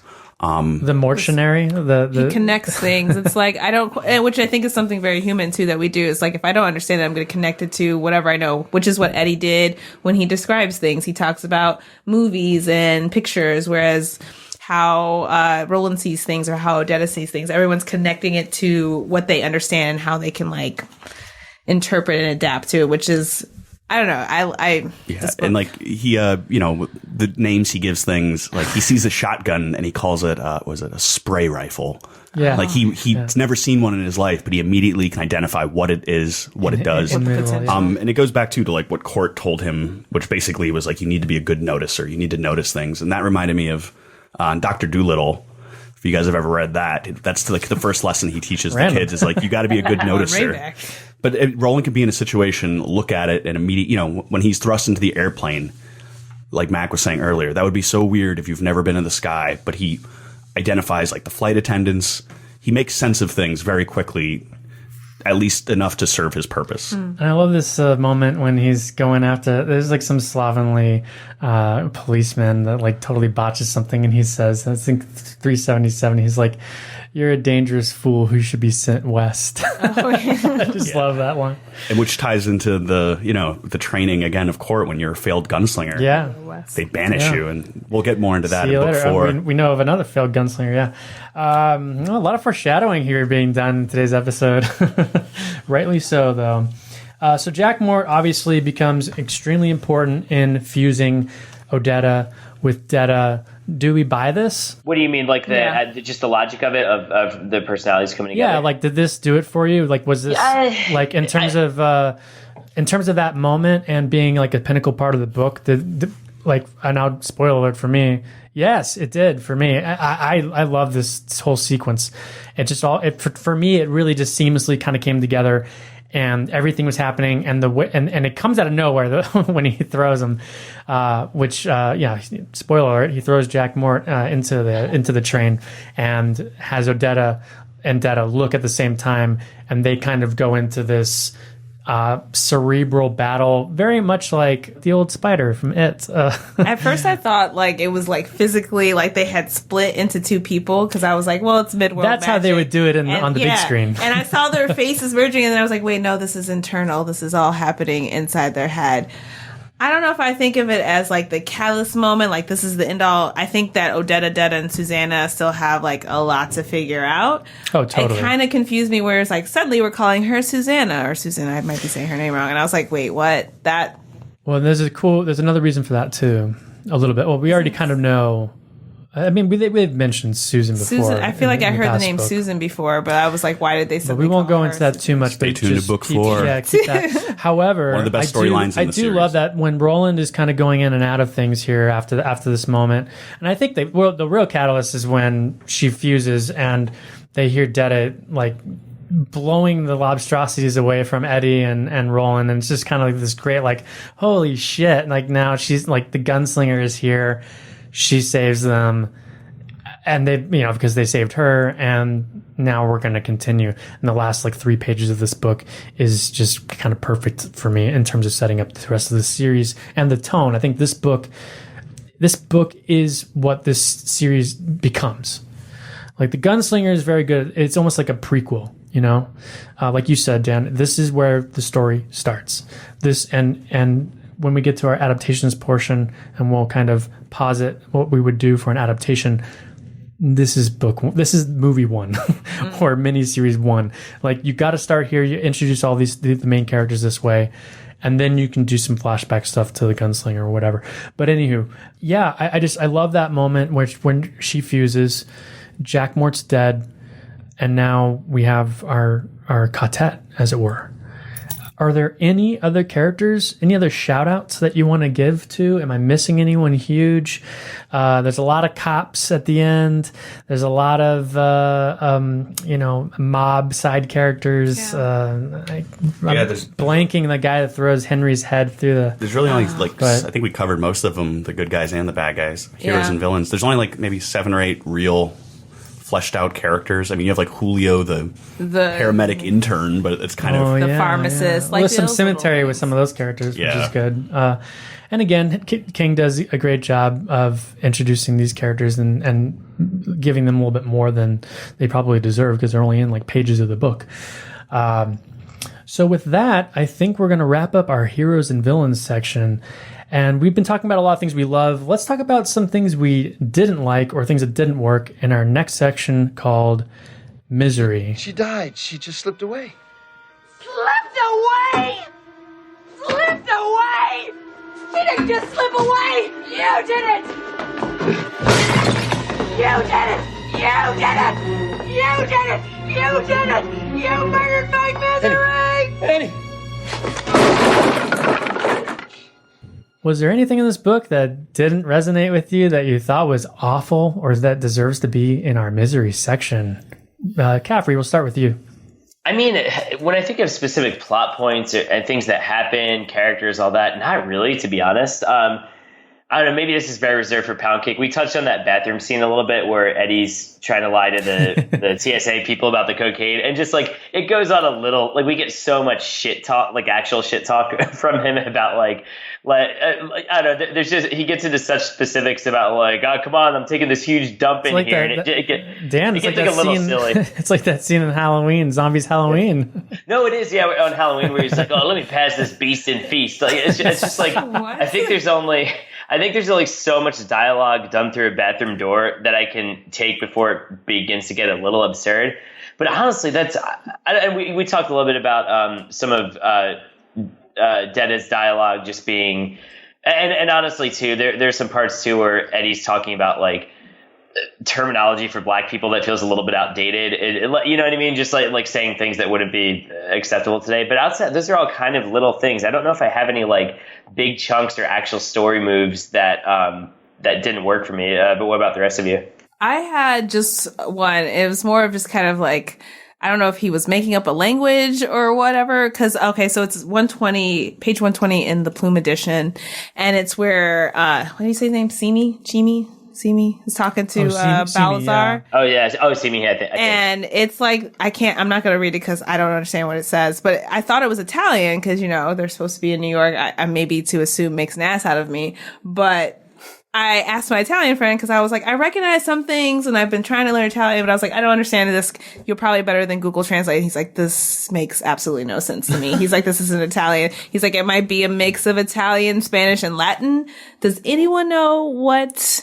Oh, and he's like Paisan, il Dio es bono, Dios mas. I know what fanculo means, but it's very possible this has gotta be legit. He make up his I guarantee Stephen King was sitting there like doing some real digging research on this. I heard that. I'm sure this is all disgusting. It's actually ghostwritten by John Travolta's Gotti. Oh. Okay, that makes more sense now. Hey, forget about it. If you haven't seen John Travolta's Gotti, it's free on Amazon Prime if you have Amazon Prime. It's also over 2 hours. Oh man, it's so it's else. not free, is what you're saying. Yeah, I'll never. You know what? It's not free. I'll never get that time back. Yeah. Anything else that no, that was. I mean, yeah, we've already kind of touched on the jokes and stuff. Yeah, I would say for me, Caffrey, you're right. There's some stuff that I feel like the way Eddie talks about. Like, there's a moment where he says something about he's talking about the debate. They're like, oh, you must have been on the debate team, and he's like, that was for gays, hags, and wimps, like chess club. No, I don't know if that would make it into the film version these days. But I kind of feel, honestly though, I kind of hope it does. In the sense that they keep it in the time periods in which that is originally set, because some of these characters just work better coming from there, and over the course of the next 5 books, seeing them grow and change and become not those people anymore. You know what I mean? I think it works in that sense, but that probably won't ever happen. As much, probably would never see this ever come into play as a film. I'm saying that because I believe in second chances. The first one was terrible. Do it better. I challenge the gods. Flieger, is there anything in here that just totally did not work for you? I think you guys covered most of it. There's actually 2 masturbation references. One I don't like, and one I find really funny. Well, hold on. You're jumping into Pound Cake. Oh, okay. So hold can I say what I don't like? The one I don't like, and I'll save the other one. Sure, yeah. So there's one part where it's Odetta masturbating, and again, it's Stephen King's perspective, where I'm just like, that's in my cemetery, I think. Yeah. But again, it's just like sometimes him seeing out, and I forgive him for it, but it's just like he's supposed to capture what it's like to be a woman masturbating, and you're like, it sounds like an 8-year-old boy wrote it. Yeah, I was like, did he ask anyone from experience? I was like, was he just walking around the city as a woman and pretending this is calls it her cut or something. Yeah, there's some parts where I was just like, I don't. That's some choice pound cake right there. We got a little early taste of the pound cake. Snip. So, all right. Well, I think that says a lot for the book because that's not a lot in our misery section. We're going to move right along to the things that we did love in Word Processor of the God. We're gonna make a new rule. Whenever I'm in here, you hear me typing. Whether you don't hear me typing, what the fuck you hear me doing in here, when I'm in here, that means that I am working. That means don't come in. Now, do you think you can handle that? Yeah. Fine. Why don't you start right now and get the fuck out of here? This is a section where we will read little passages or anything that we thought was just like, beautifully written by Stephen King. Does anyone have anything? I always fail at this category because it's so hard for me. I'm like, hopefully the readers, if they're listening to this, they just read the book. So, to reread it to them seems like a bit much. But to me, the only thing that I would have mentioned is probably, and I'll have to look at this again, but let's see, page 231 in the Plume edition. If you have given up your heart for the tower, Roland, you have already lost. A heartless creature is a loveless creature, and a loveless creature is a beast. To be a beast is perhaps bearable, although the man who has become one will surely pay hell's own price in the end. But what if you should gain your object? What if you should, heartless, actually storm the dark tower and win it? If there is naught but darkness in your heart, what could you do except degenerate from beast to monster? To gain one's object as a beast would only be bitterly comic, like giving a magnifying glass to an elephant. But to gain, and side note, elephants, Lord of the Rings. But to gain one's object as a monster. To pay hell is one thing, but do you want to own it? He thought of Allie and of the girl who had once waited for him at the window. Thought of the tears he had shed over Cuthbert's lifeless corpse. Oh, then he had loved. Yes, then. I do want to love, he cried. But although Eddie was also crying a little now with the woman in the wheelchair, the gunslinger's eyes remained as dry as the desert he had crossed to reach this sunless sea. Love that. I think also, and I had maybe the very end, literally the last paragraph, but I'll read that after we're through here, unless someone else had that. Anybody else? I had I did want to read just because we touched on how good this sequence is. I just want to read a little bit from the shootout. Also, too, because I think those kinds of action sequences are so hard to write and make understandable. So I'll just read the end of it right before Andolini gets pulled into the door. He thumbed the hammer of his gun back and pulled the trigger again as he recoiled from Andolini's shot. This time the bullet in the chamber fired. The dry, authoritative crack echoed up and down the beach. Gulls asleep on rocks high above the Lobstrosities awoke and flew upward in screaming, startled pack. Sorry, this is right after he comes to the door. My bad. The gunslinger's bullet would have stopped Andolini for good in spite of his own involuntary recoil. But by then, Andolini was also in motion, falling sideways, dazed by the blow in the head. The crack of the gunslinger's revolver seemed distant, but the searing poker it plunged into his left arm, shattering the elbow, was real enough. It brought him out of his daze, and he rose to his feet, one arm hanging broken and useless, the gun wavering wildly about in his other hand, looking for a target. And he keeps on going. The whole sequence is really brilliant, but I just want to highlight some of the economics of that language, how simple it is, but also how vivid it is by having the Lobstrosities noise. I just think it's so hard to write those kinds of scenes, and I think that shootout sequence is like the crown jewel of this book. Oh, totally. Fleeger? Yeah, so I have a couple. Those are good ones that you guys picked too. I definitely would have included those. Thanks for your approval. Yeah, A+, guys. Well, let me start with a not serious one so that I can end on a better note. So the second masturbation, when Roland gets his fingers cut off, I thought this was a little side of humanity at one point. So he loses his right hand, his pointer, and his middle finger, and he thinks to himself, "I jerk off left-handed. At least that's something." And it's just weird because, you think of him as this like stoic guy, but he kind of like the important things. Yeah, he just makes the point. I don't know. I thought that was really funny. But here's a more serious quote. So as he's fighting Balazar's men, Roland thinks to himself, "Here's another one ready to die for you, Roland. What great wrong did you ever do that you should inspire such terrible loyalty in so many?" And I think there's a lot of foreshadowing there of like the people he sacrifices along the way and what he carries that guilt with him, even though he doesn't show it. And then because I'm obsessed with the teacher Court, at one point he thinks back to Court while they're fighting. And this is a direct quote from Court. "Control the things you can control, maggot. Let everything else take a flying fuck at you. And if you must go down with your gluns blazing." Guns, not gluns. I was going to say, I was like, Go down with your gluns. is that a mid-world I term? enjoyed it. You will be a glunslinger. Gotta get that glossary out. Blew it on the second to last version. Aisha, did you have anything? So I had quite a few, but like, I'm only going to do 3. And I kind of thought of it also, not just in the sense of like, basically one of the versions I call it is my snip snap, where like the tit for tat, like when Roland and Eddie are going back and forth. Yeah. And I literally wrote in my notes snip snap. And this is on page 170 of the Plume edition. So it starts, but when it comes to that, you're clean, aren't you? Roland watches him. Except for you're a tower, Eddie utters a short laugh. You're a tower junkie, Roland. Which war was it? Roland whispers. What? The one where you got your sense of nobility and purpose shot off. And I was like, burn. Like, I was like, okay, all right, Roland's coming with the punches. He might be sick and dying, but like, he's still like jabbing. His card got took. Which to me, this is like, he's lashing out because in a way, Eddie is the only character so far who's been able to read Roland for what he really is. Even though Eddie is like a junkie and recovering and everything else, he's the only one who's like calls Roland's bullshit for what it is, when Roland is actually like, he has been straight mostly with Eddie, but like there's still bullshit that he's shoveling, and Eddie's like, let's be totally honest. If we're going to be honest, let's be totally honest. So I liked that line. Good job, King. Nice. The other one was like the interaction where he explains Ka to Eddie. Oh yeah. Yeah.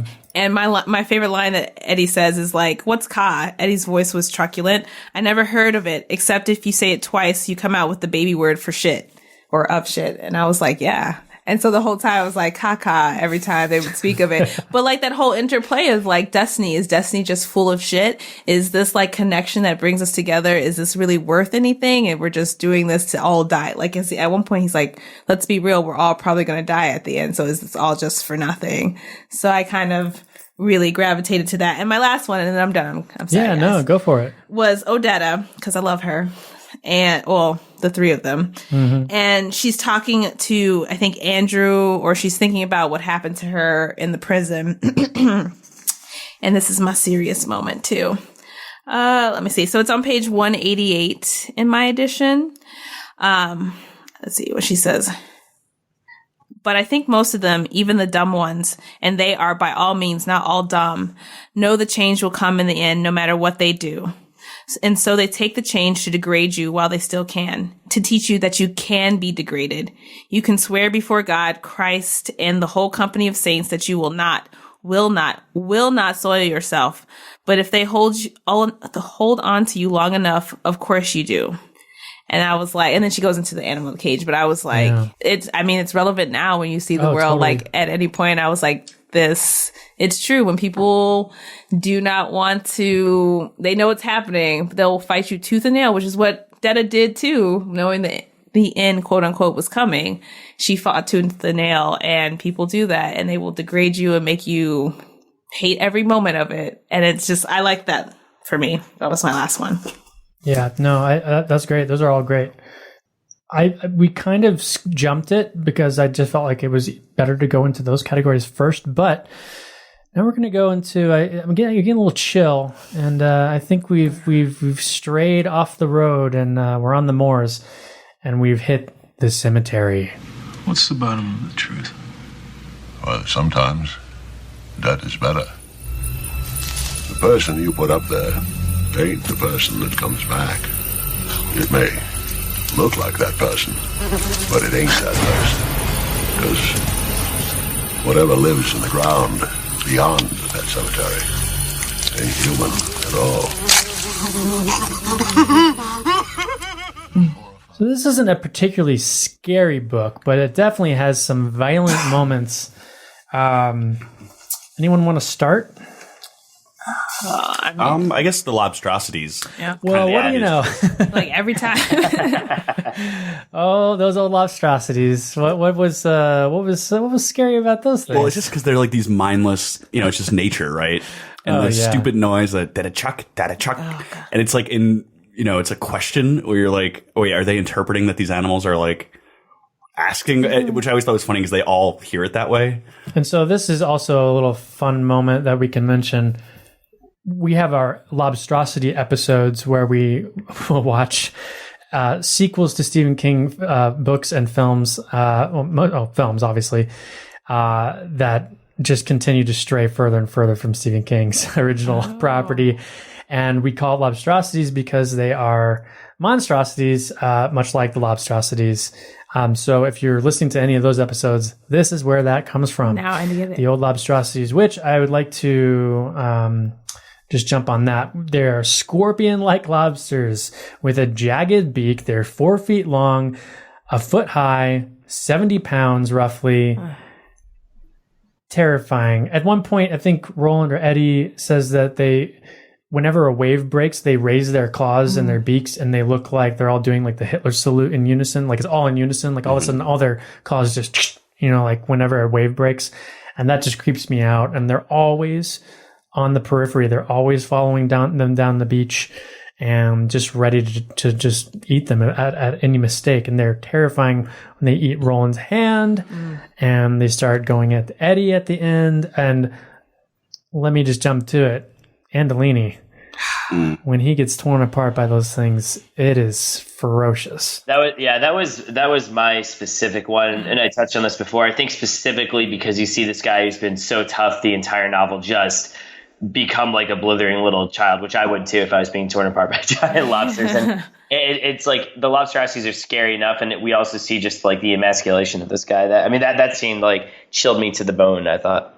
Yeah, so I actually looked up too. They're sort of inspired by these ancient predatory arthropods called Euroterpids.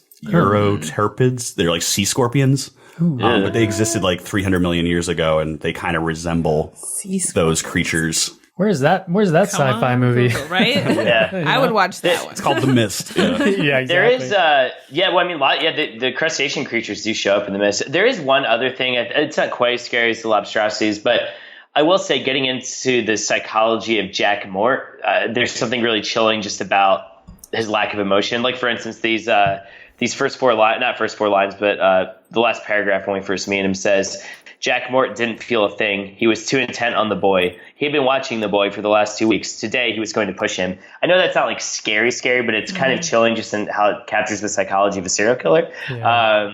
I think the lobstrosities is like, that kind of takes the cake in terms of scary things, right, in the book. And I think the books will get into more creatures and scary stuff as we go along. Although I don't think the Dark Tower series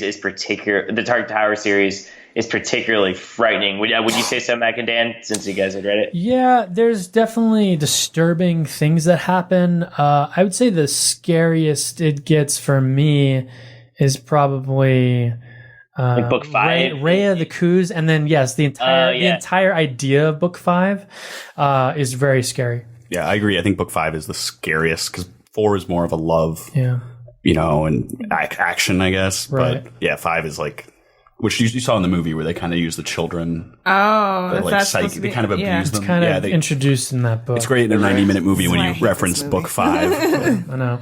Can I say one more thing that was kind of scary? Yeah. What do you have? I thought just like seeing like the psychology of Roland, because in the beginning, like Eddie is crying and he like specifically like doesn't comfort him. It's just like Roland's just so dead sometimes. And then you do eventually see like, there's a small show of affection. Like he claps Eddie on the shoulder and they're like, Eddie like blinked because he was just like, whoa, like the guy's actually. Or even after the shootout when he gains his respect and he knows he's getting off the drugs, he pulls him as close to him as he can, kind of coddles him a little bit. He's so direct, and he like when Odetta's like, you're gonna rape me, and he's like, if we were gonna rape you, you would have been one well-raped woman by now. And you're just like hey, damn. That is intense to be like, if we were gonna do it, we were gonna do it. And like, you're like, Jesus, Roland. Like, yeah, he's are we going there? He's complicated hero. Very blunt and to the point. I feel like. Aisha, did you have any other things that we were No, I think we all kind of covered most of my cemetery. And going back to what Dan across the pond was saying, the humanity, for me, I'm a true crime and podcast person. I love listening to that kind of stuff and murder. So for me, humanity, the evil side, the darker sides of people, that's truly more terrifying to me than the lobstrosities. Cause it's gruesome, but how often am I going to go meet one of those in my life? Whereas for me, the darker side of Jack Mort, I was heart pounding. I was who is this man? I'm terrified. These are the people you can see on the street. We were talking about earlier, being on the train and just being pushed off.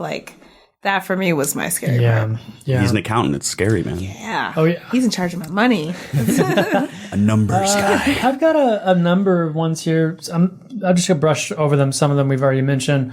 Roland seeing the Earth from the plane, I think, is truly terrifying. That would be horrifying to me if I was Roland. Obviously, Henry Dean's head being rolled out. I have two brothers, and if I saw one of their heads rolling out, I don't know. I don't think I'd be as collected as Eddie going forward, especially going through withdrawal. But he is forced to kind of grow up and take care of those other two. That scene in the car with Detta when she furiously does her business with her fingernail and everything. First of all, fingernail. That's the cemetery there. That was I was okay. I was wouldn't want to be Odetta waking up that morning. Nope. George Shavers, the paramedic, when he has the dream of his mother, is it the head of his mother Yeah, it's talking like to you couldn't him? save us. Yeah, just creepy. I have written here in quotations, Detta's cave cunt with teeth. So many references. Frightening. Also, and this is a personal thing, just bones breaking in general, but when Kat's jaw gets broken in 4 places, when what's his name falls on top of him, I can't even imagine my jaw breaking in 4 places. It's just absolutely horrifying. And to wrap it all up, Jack Mort's nipples being almost sliced in two. That is, come on. I'm we're all grabbing our nipples right now. No! Yeah, that's when the lighter gets shot right and explodes. I would not be able to lay there while my body is on fire. That's sorry. I love Roland's discipline, where he knows that if he moves, he's a dead man. But and also he literally that's not sits his body, there. so he's fuck it, I don't care. Yeah, he's able to he's this guy deserves a rental. tit on fire. I think that about does it for our cemetery section. I think obviously the lobstrosities are the real horror of this book and a huge horror of Stephen King. I'd put it on the top 10 scariest things of King. That's saying a lot. Maybe we'll revisit that after we're done with everything. But moving on from the cemetery, we're now out of the graveyard, and all that talk about nipples and teeth and cunts and things is making me hungry. So someone give me some pound cake. After all you've been taught, everyone isn't bad, Mama. Everything isn't a sin. Come to your closet and pray. Ask to be forgiven. He's a nice boy, Mom. You like him. You really like him, Mama. Where do you start? Oh, let's see. Great, I gotta say, great segue, by the way. Thanks. I know. I didn't even write that one down. Fligger stole my masturbation pound cake, so my tray is empty right now. What do you guys? Oh wow! I mean, there's a lot. There's a lot more. There's I got a few. Someone else go though, because I want to pull this up in the book. I'll start with one while I'm pulling up another one. Of course, the beans, the magical fruit. Does that appear in every King book? I just want to know. That appeared, definitely appeared in the Gunslinger. I didn't. Yeah, it appeared in this book? Yeah, he sings it towards the very beginning. The more you eat, the more you. Yeah, it's like a side note or side thought. What is it? I always get it mixed up. Zoltan. Zoltan is the bird. Zoltan, who's also, I believe, and it might be Zoltar, or Zoltar is the name of the genie from Big. I think. But wait, what's the one in Wayne's World? He's like Zoltar is like gelatinous cube, or isn't that Zoltan or Zoltar or something like that? Well, I know Zoltan, I believe, is also a villain in G.I. Joe, but someone will have to correct me on that. Let's see. My first one was Flieger's I jerk off left-handed, he thought, so at least that's something. When that's the first thing he goes to, and he's thinking about his fingers being bitten off. We got page 131. Claudio Andolini pulled his arm back. His fingers came out of Eddie Dean's asshole with a plopping sound.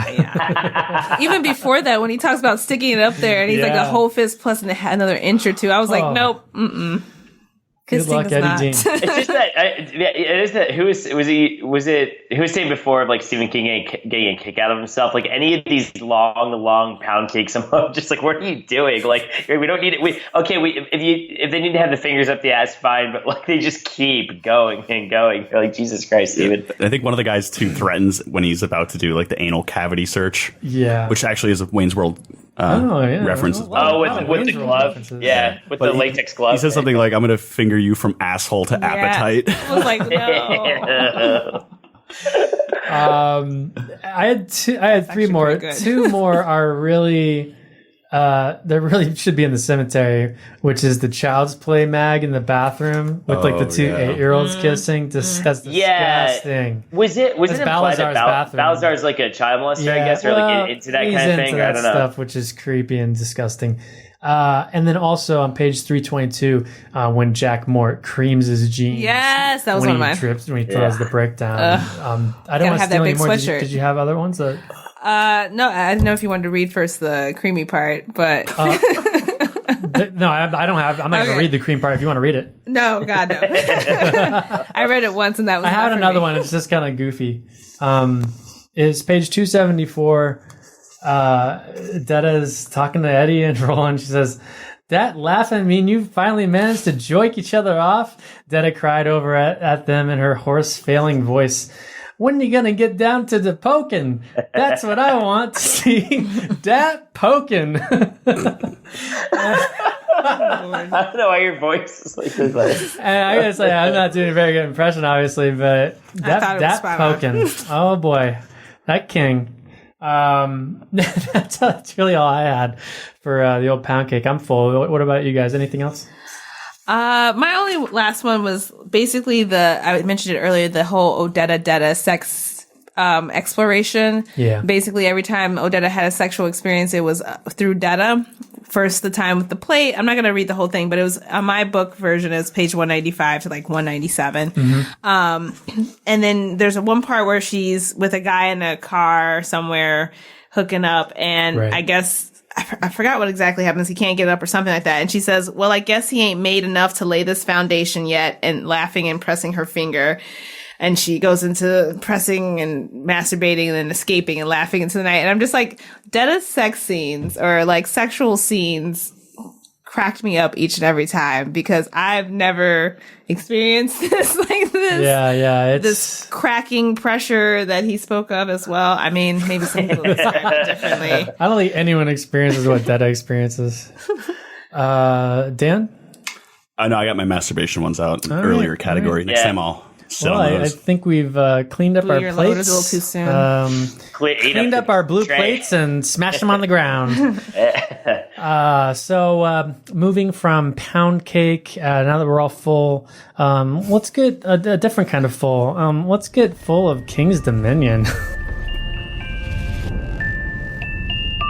There's another world out there. I know there is.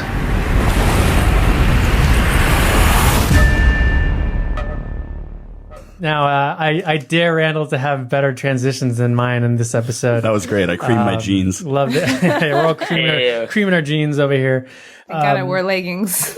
So King's Dominion is the section where we talk about any connections to other Stephen King books, any references, little Easter eggs. Caffrey, do you want to start? Did you all have any?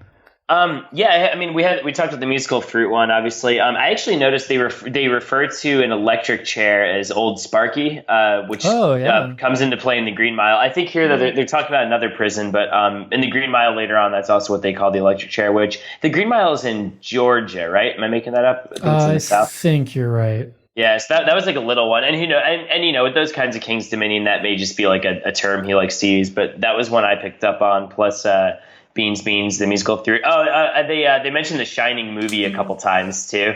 Yeah, I always love that. King loves. I think he mentions John Travolta too. I feel like he loves doing that little like wink, wink kind of thing. The Shining comes up like 3 times, I think Eddie remembers seeing it and references it, which makes sense because he's from the 70s and 80s, right? So like he would have that as a reference point, but that's King getting a little cheeky, I think. But those were the big ones I had. Aisha? This is probably my worst section, and the ones that I had I already did. So okay, yeah. all right, no worries. I got some conspiracy. I mean, we're like InfoWars here. Okay, I'll go after you. I think you're going to hit all mine, Flieger, because we're both tower heads, but go for it. Okay, let me bring up my page here. Tower heads. Tower junkies, like rolling. Yeah. Well, I'll just say one off the top of my head.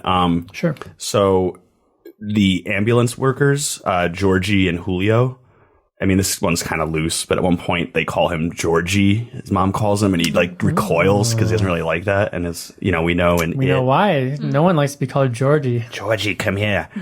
So Dennis and Thomas, Roland mentions crossing them, and in the other episode I did the Eyes of the Dragon. That's right. So Randall Flagg is the villain in that book, and these two guys, after he leaves the kingdom, they like set off to like go after find him. Randall Flagg. When are they mentioned in this? In passing, Roland is just like he's talking about Flagg. He's talking about the Man in Black at one point, and he mentions a brief moment where he came across the path of Dennis and Thomas in pursuit. It was like he says, it was a strange time in my life and still is. But we know that it directly connects Eyes of the Dragon to this world, and Eyes of the Dragon takes place in Midworld, so it's just in a hundreds of years before. It's like Strangers in the Night. So much to read oh for man, homework. it's gonna. Now, Eyes of the Dragon is far and away not very much like this series, but if you want to get into Randall Flagg's head, he's a major character, and then you get a lot of him in that book. But it was also written kind of more for younger audiences, so it's a little hard to read. It's a little, but I recommend it if you want some more Dark Tower lore. Anything with Flagg. But I love that mention. I love that. Speaking of Flagg, so he's the Man in Black, and if you recall, when they're in the Leaning Tower, every answer that Harry gives is Johnny Cash, who is the Man in Black. That's right. That's right. Wait, quick question about the Flagg Man in Black thing was, and it's confusing because of all the different editions. This isn't the book that like I mean, I know we mentioned Flagg here, but is this the book that you would say like cements the connection between the Stand and the Gunslinger or the Dark Tower, or is that the next one, you think? And I'm only saying because it's hard to tell because of all the different retconning and everything. I would say the fact that Dennis and Thomas are specifically pursuing Flagg, and that Roland crosses paths, and he's chasing the Man in Black. So I think that's pretty whether safe it to say cements that. it or a King realized at this point, like, oh, here's how I can tie these together. That's a good point, because the Wastelands has like a really direct connection that we won't spoil. But yeah, I think that's a good way to look at it. Probably like the wheels are starting to turn for that. Sorry, what were you gonna say, Mac? Even the last page, Roland says, "And in the end, we will stand," which is kind of another nod to the Stand. I definitely think this is starts laying that direct groundwork for him being the Man in Black or Randall Flagg. I found one sort of loose reference to Pet Sematary. The ambulance intern describes seeing a baby's shoe with a foot in it, like Gage Creed, when he gets hit by the truck. And also, no, they start. I think the paramedics start yelling "Code 19, Code 19" at one point, which is really the only 19 I found in the book that was directly like kind of there's 19 showing up again. Yeah, and then my final one, and this is a loose one, but Odetta refers to JFK as the world's last gunslinger. Love that. Wait, does she refer to it? I think she does. I think she comments on it. The limousine driver, or her limo driver, was saying like, "Oh yeah, they mentioned it in the paper," and she like has this inner turmoil of like whether she agrees or doesn't agree with that, because she says out loud that she doesn't think he is. Yeah, and they give the timeline, like, so this takes place 3 months after he's assassinated, and 11/22/63. A book all about time traveling to prevent the Kennedy assassination. That's very, very true. So those are the only ones. We already mentioned Ganelli's Pizza, obviously the mob guy in Thinner, and Roland in his haze mistakes Eddie and Odetta for Elaine and Susan, and obviously those are characters from the Dark Tower series that will come back into play in various ways. But that was it for me. It's kind of funny because even though this is kind of the beginning of connecting all the worlds and our world and Eddie's world and the idea that everything's connected. There isn't a lot of connective tissue in this to a lot of other King stuff. Obviously there's a few like things here and there, but mostly are just mentions. But I think it is interesting to note that in Eddie's world, Stephen King is an author and The Shining exists. So I think it's safe to say Eddie's probably from like our world, which is cool, which is a direct tie-in and obviously comes back to play later on in the books. I think it's a funny reference too, considering King hated Kubrick's adaptation of The Shining so much, and then he references a shot in the movie about a book he wrote, and that's when you start to get like, yeah, you're like, all right, come on, King. Yeah. No, because I think in the first book, in The Gunslinger, I think like Hey Jude is playing, and you're kind of like, oh, what's this? It's kind of like a blurring of worlds. Yeah, and I think this one too. Yeah, in this one, you're starting to get into it, and as the series goes on, it opens up. So maybe I'm jumping ahead with this question. So is it the concept of like how things overlap? Is it because there's a connection between the worlds, or is it that what like kind of like, I don't know, time is cyclical and this is all connected and this is like our world, but at another time period? I would say, without spoiling too much, like everything is connected to the Dark Tower. It's at the center of all universes. So in time, they all kind of converge on it and bleed into each other. King literature. Okay. There are many books that have, albeit slight, references to something that connects it to the Dark Tower going forward. Some books, entire books, deal with it and outright. You don't really realize to the end or something. But it causes a wheel and everything's connected. So that's it for King's Dominion, I think, which I also like to call sometimes Things We Glean Along the Beam. And this beam is the path of Shardik, who we will meet in the next book. So that's exciting. Who is these? I don't know any of these people. I've got some room 237. What about room 237? Room 237? You're scared of room 237, ain't you? No, I ain't. Mr. Allen, what is in room 237? An unofficial category, but one everybody seems to love and clamor for are the leaps and stretches and reaches. But page 60, the stewardess says, if Captain McDonald lands hard, I'm going to have blisters all over my hands. Do we believe that Captain McDonald is related to Ronald McDonald? I was not seeing that going in that direction at all. Is this a direct reference to Ronald McDonald? And is there a beam of Ronald McDonald? And Ronald McDonald, who does he look like? Pennywise the Clown. I was going to say, is he the original It? And then, and let me jump to it on page 298. This is important, guys. Let's listen up. You made good time, the gunslinger conceded. He squinted at the sun. It's 4, maybe a quarter past. You sleep 5, maybe 7 hours, and it'll be full dark. Full dark, no stars? Wait, didn't you bring this up in a previous book when he said full dark? I feel like he said full dark. I think anytime he says full dark in any book, I've got to bring up Full Dark, No Stars, the short story collection that came out so many years ago by King himself. And that's it for my room 237. Anybody else have anything crazy connections? Well, it's weird because like Jack Gandolini's first name is Jack, and as we know in The Shining, Jack Torrance's first name is Jack. Oh God, we could really reach all day on this one, but I think that's it. We're gonna move out of that scary room 237 and into a category that we're just gonna kind of pause it over as adaptations. Don't worry, Mom. I know all about cannibalism. I saw it on TV. See? It's okay. You saw it on the television. Now, there are no adaptations for this book. Wait, not true. There's a comic adaptation. Oh, well, that's true. That is very true. Dan, were you able to read any of that? Yeah, back in the day. I feel like at this point in the comics, it was when the artwork was not quite as consistent. Like Jay Lee had done the first run of it for a while, who also went through the Keyhole illustrations. So it's good. It's a good adaptation, and I think of all the Dark Tower novels, this one is probably the easiest to adapt. But the illustrations, though, they're not bad. They're just like, they almost lean so heavily into each time period that it feels kind of gimmicky, if that makes sense. Do you know what I mean? Like, it's like people dressing up from the 70s and 60s and stuff.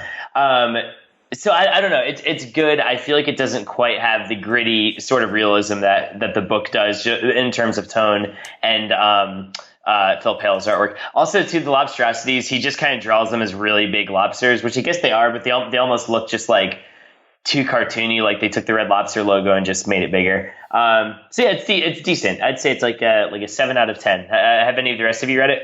Nope. Yeah, no, actually, I think you bought me a couple for like Christmas. Yeah. Ones. So I've read a few of the comics, but it's been so long that I can't really place them. And they're good. I mean, it's kind of weird. I actually feel like the best of the Dark Tower comics are the ones that fill in the gaps. So like Treachery, and they have a big run of comics, the Battle of Jericho Hill, that all take place before the Gunslinger, in between the Gunslinger and some of the other books. I almost feel like those benefit from the comic medium a little bit better, just these original stories.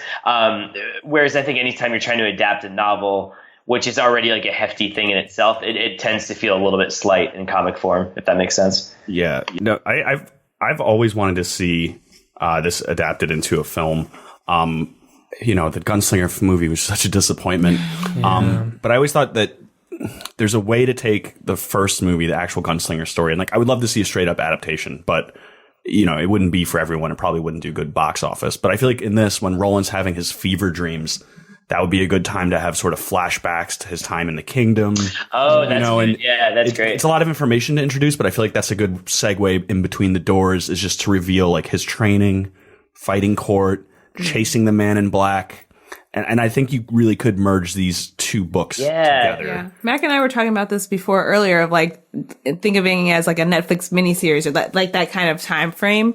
Because what did you say earlier? Doing like the first episode is like a brief introduction to Roland, like while he's on the beach, and then kind of throughout the series doing the flashbacks and like taking what you take from your end. Yeah.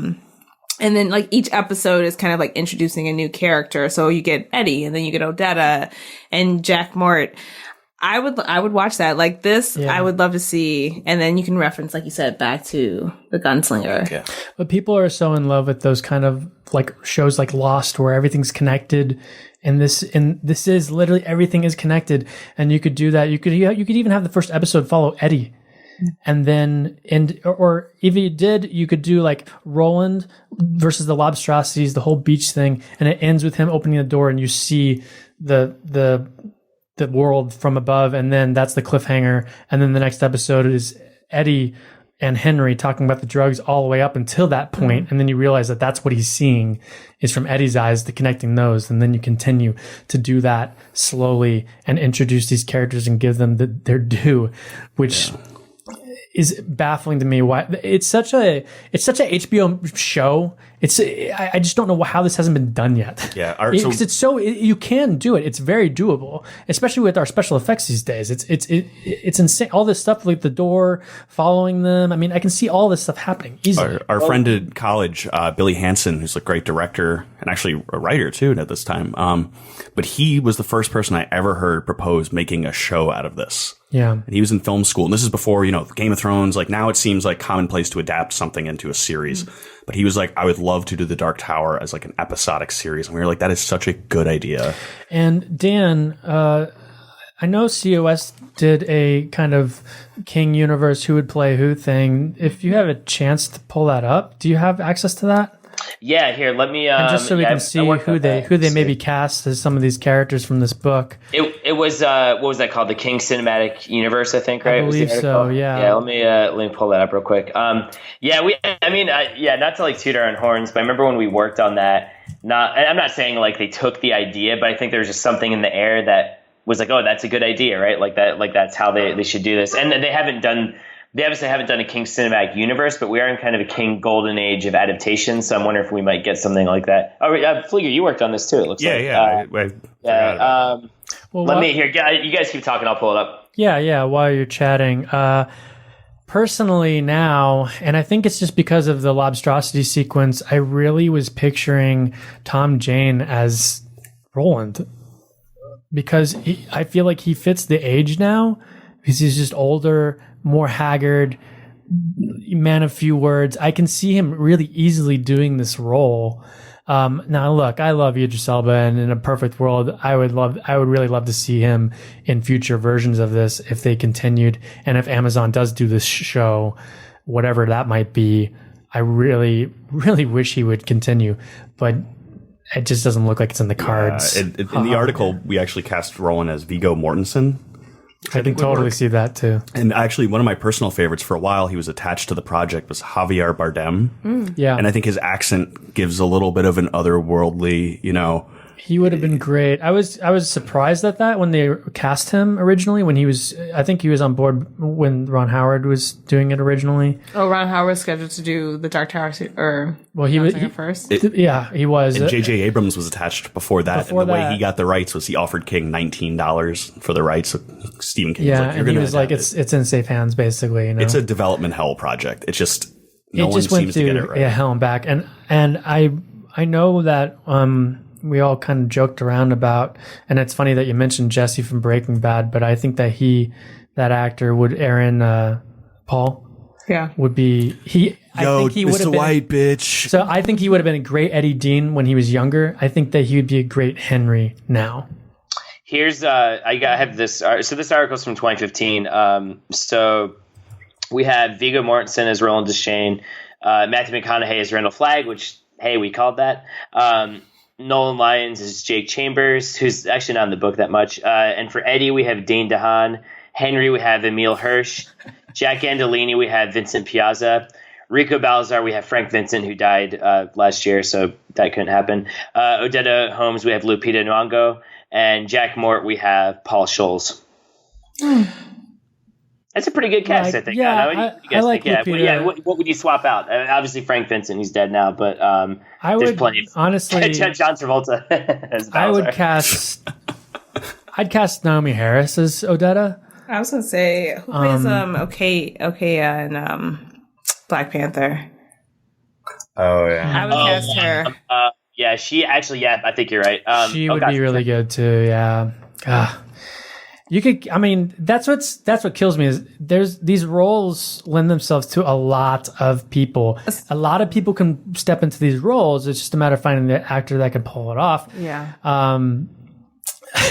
Especially now that I feel like it depends, like how open are we lending, like, to how diverse these roles can be. Like, I'm okay if it was like a random cast of mixed people, as long as they could portray the personality well. Cause I was talking, the other thing is, okay, so going back to why, if they did it again, I'm okay if they did Idris Elba again, if they just did the storyline right. Because, okay, does anyone watch Luther? Oh yeah. No, I hear it's Mac does, right? I consider, like, I started rewatching it because apparently the 5th season's coming out again. Yeah, the trailer just dropped. Yeah, I just watched it the other day. So I was watching it though, and it was making, like, his character very much for me aligns in a way or parallels with Roland. Yeah, totally. So that's why I feel like I see why they picked him. I think they just didn't use him properly. Yeah. Oh, it was absolutely the writing. It had nothing to do with the cast. I mean, I still think McConaughey could do a really good Man in Black if given the correct script. He does look like he's I just think that they just missed the mark. I mean, even with this book, the beautiful imagery of this strange, ordinary wooden door hovering over this alien landscape on a beach. And then they tried to make it this weird, like, CG techno door. And their fingers are not on the pulse of, like, what people want to see. And it's just baffling to me how much they screwed up that movie. Yeah, I feel like they could have. I mean, literally, all you need is a door frame on a beach. You don't even need CGI, and then you green screen so that you look like you're looking into New York City. Like, it's very. They ripped something simple. from Wastelands and used it poorly in the. Anyway, that's a whole other thing. But I would say for Eddie Dean now, I would like to cast Timothée Chalamet, who. Oh, come on. No, he would be a good Jake. Yeah. He would have been a good Jake when he was younger. Yeah, I don't think he'd be anybody now. It's tough. It's a tough role. I think Taisha's point too about just more diverse casting, 100%. And I think also this article is from, well, it was updated in 2015, but we wrote the whole thing before that. I think like since then that's just become more of a thing to do, and that like it's not a big deal. Like it's not a big deal to have like a Black Roland or whoever. So yeah, I don't think. I mean, there's like some racial dynamics, I guess, at play between Odetta and the other characters, but I'd be much in favor of seeing like a more diverse cast than just like you don't have to cast someone who looks exactly like Eddie Dean in the illustrations or whatever else, you know? Other than the remarks of him being white you bread. could still have him be like this honky exactly. Western, you know. I mean, you could, there's words for everyone. So like you just have to switch up the wording. The same sentiment could be there. Totally. I just think like, again, speaking to what Mac was talking about, like feeling the pulse of what's going on, you see a lot more movies coming out where if I saw an adaptation like Pet Sematary, I was excited to see that trailer, but part of me was like a little bored because I was like, it's the same. We've seen this dynamic, before, right? Yeah, like give me a lesbian couple who moves in with like adopted kids that they have of like different colors. Like give me something because it's more something new with it. Also, it's keen to what we're seeing in the world. Like if you want it, make it more adaptable to people nowadays. Make it more true, like to who your audience. There's a wider audience who are not being catered to that you can easily go to. That's a good point, Pet Sematary, because I mean, if it was two women, like a lesbian couple, it would change nothing in the story, right? Like you'd still have the exact same story, just with like a little bit more of like an interesting cast to it. And I think back in the day, it might have been the Daredevil movie where was it Ving Rhames they cast as Kingpin, and you're like, no, it was Michael Clark Duncan. Oh yeah, Duncan. Rest in peace. R.I.P. But another King folk. Yeah, but it seems like, I mean, unless like race is like Odetta's race is vital to the character, right? But if it's not, like, there's no reason not to switch it up. Like it doesn't. I would never change Odetta because I mean, no, you can't because awesome it has character, and I wouldn't. Why would we take away a role characters from? Yeah, that, it doesn't like, make sense in that sense. But if it's not pivotal, sexuality, race to the character itself, then why not? Look, I'm all about casting the best person for the role. It doesn't matter what they are, as long as they can fucking kill the role. Cast them. Yeah. And that's when Idris got cast, though. Everyone was like, I was wow, thrilled. this is actually like really good casting. And like, big Luther head. Can't wait for that new series. Quick question for you guys. That is because of I still haven't seen the Dark Tower adaptation. Would you say that because it takes place in New York City, it's like sort of a weird combination? Like, are there elements of Drawing of Three, or other than the setting, it's pretty much nothing like this book?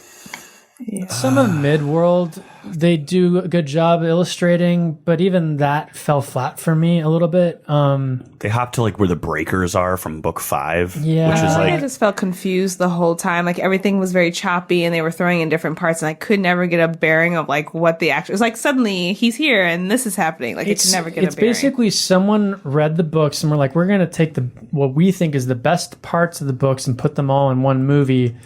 But they don't earn it. They don't earn it. So even if it's like a cool sequence, you're like, this is so much better in the book as it was and what it stood for in that book rather than what you're using it for now. Like the house, the doorway basically between worlds in the movie is from the Wastelands, but they totally just like use the idea but don't get into how great and wonderful that sequence is in the next book. Anyways, we're getting off topic a little bit, but does anybody have any other mention in terms of adaptations, or do you think we've kind of covered what we think that would be? Do you think they'd ever do it like as an animated, like miniseries? Like, I don't want to say like a kid's cartoony, but like I'm thinking more anime, but like not anime. Just I'm trying to think of who just did like that Batman in Japan. That was Samurai. Yeah, I haven't seen that yet. I think this could be a brilliant anime movie, but I feel like if they ever did that, we would never see it. We would never see it done in live action because I think that they would nail it with animation. I can see that. Did you guys see the anime cartoon, like the short for it was like one of the little prelude prequels to the new Blade Runner movie. It's called Blackout. So check that out. They're doing a Blade Runner series, like an anime series, and the guy that did that is going to be like heading that up. I think that if they were involved, it would be really, I think they could really do something cool with animation, but I don't think we're going to get that. I would love to see like HBO do it, like a Todd McFarlane HBO Spawn thing. You know, like I would love to see this on HBO in that sense and get some great voice talent behind it. But that would make sense. So we're probably never going to see that. All right. Well, that ends our adaptation section of the podcast. Begrudgingly, I have to mention this. But this is another little piece that we don't normally do. But this week in baseball, page 50, I noticed that on TV, the Braves were getting shellacked by the Mets. Justin was very proud of me when I mentioned this. We even tried to look up what game this could possibly be in 1986 or 87. We couldn't figure it out. If you fans out there are big Braves or Mets fans and follow that, let us know what game you think it is. Justin, thanks for that. Sorry. So with that, we'll move to our overall thoughts on the drawing of the three. Dad, can we go now? You ready? Yeah, we've been ready for an hour. Okay, I'll be right there. You said that a half hour ago. Yeah, my dad's weird. He gets like that when he's writing. Caffrey, let's start with you. I keep starting with you just because it's easier. You're far away and you can't see us here in the room. Can we start with Aisha just because it was her first time reading it and maybe you can speak without us polluting? Yeah, I have been officially been overturned the spot. There you go. All right. Throwing it back across the pond. I'm throwing it back across We're the pond. reshuffling. In the reshuffle. So, like I was saying earlier, the Gunslinger, the first book, I had a hard time getting through it. I felt like, I saw there were good parts to it that I enjoyed, but like overall, I was like, can I just be done? And it made me not.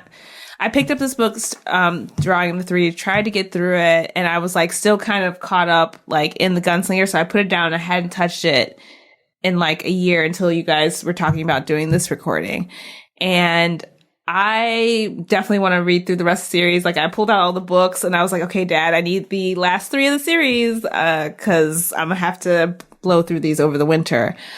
I had one thought that kind of persisted with me throughout the entire book, because King kept bringing it up, and that was the state of Roland's clothing.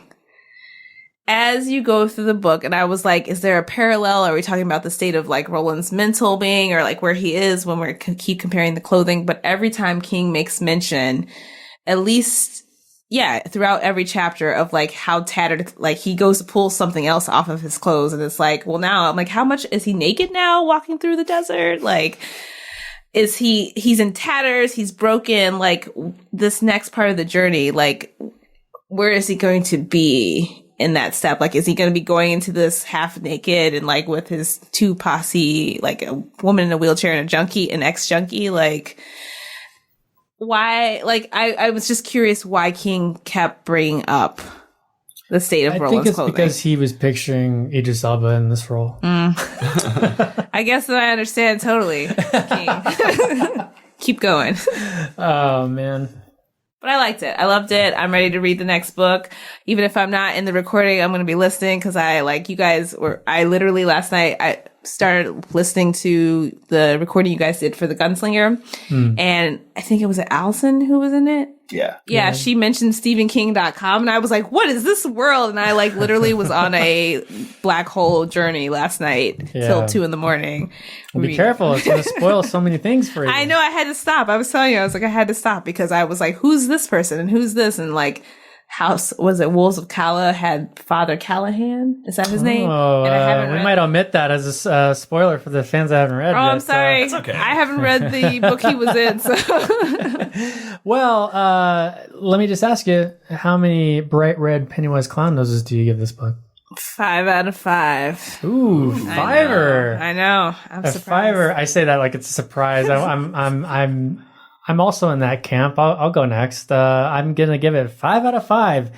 And I will say, when I was reading this again, this is my second time around, which is the first time for Stephen King books, except for The Gunslinger. This will be my second read for all the Dark Tower books. I was kind of worried rereading this because I loved it so much when I first read it. I was worried that I was going to be more critical now, especially having read much of King's repertoire now.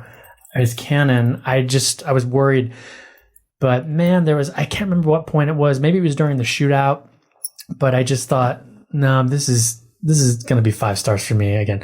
And then again, the last like 20 pages just solidifies it. And that even the last like 2 pages, it's great. I love it. It's a tight book. It moves. There wasn't one part where I was like falling off or falling asleep. I was very invested. Even the second time around, I burned through this thing. Super fun. Definitely one of my favorite of the series. If not number 1, number 2. And I'm going to give it 5 bright red Pennywise clown noses. Flieger, what do you? Oh, why don't we let Caffrey go? Okay. So rudely interrupted. Flieger's gonna. Oh yeah, we rudely interrupted Caffrey. Caffrey, go for it. From across the pond? What do you think? Oh man, it's tough because I really want to give it 5 bright red Pennywise clown noses, but when I'm thinking about my It rating, I gave It 4.5 because I do think It is a more flawed book. But I don't know. Do I want to say I like Drawing of the Three better than It? I think it's like probably it's a stronger book. I'm just gonna say 5. Yeah, let's do 5. Yeah. I mean, we're basing it. You got to base it on the book. So, I mean, you can compare it to other Stephen King books, but like I guess like if I was to rank the books, I would probably have It above just because subject matter wise it interests me more and it's scarier. But in terms of craft and construction and even like you said, when we were in the misery section, we really didn't have much because I think the book is just, it's kind of flawless and almost flawless in its execution. And like you said, it moves, it sticks the landing, it sets everything else up so well. So yeah, I'm going to get 5 bright red Pennywise clown noses. All right. And now finally, our guest host, Dan Flieger, will give his Pennywise clown nose rating. So I really love this book, and rereading it too, I was nervous, kind of like what Max said about, you get thrown off or whatever, but I think it paces really well. Oh yeah. And I'm a big fan of book series, and there's always a couple selections that drag. I would compare this book to Storm of Swords in the Game of Thrones series, where you just want it. It's a page turner. Like it moves along. There's so much happening. There's so much story that gets revealed. And also I like how the first book, The Gunslinger, kind of feels like it's looking back to like classic literature. Like it feels more like, I don't know, Hemingway, or it's Stephen King's writing style is looking back, whereas I think this is when he starts looking forward. And it feels like a little more modern. It's my second favorite book in the whole Dark Tower series, behind Wizard and Glass, which I think is universally seen as the best one. But I loved it. 5 out of 5 clown noses. All right. Well, you heard it here. My brother is reading it. Justin is reading it right now. He's almost done, but he told me in good confidence the other day that it's going to be a 5 noses for him.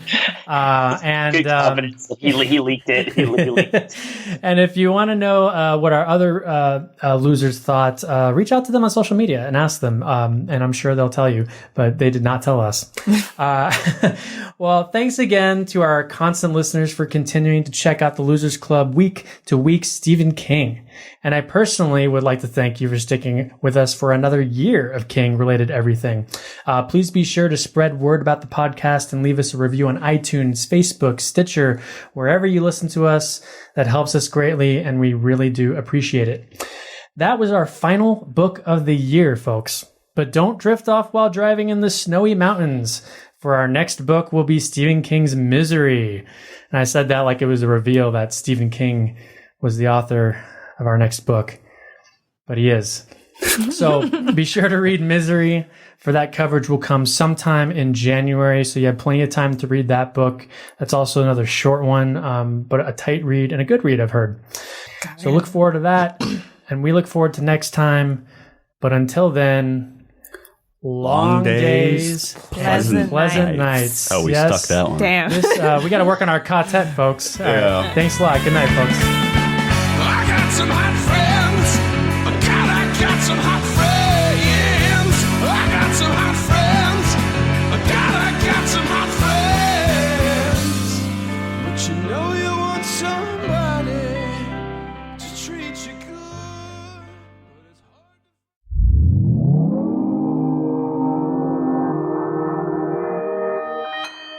Consequence Podcast Network.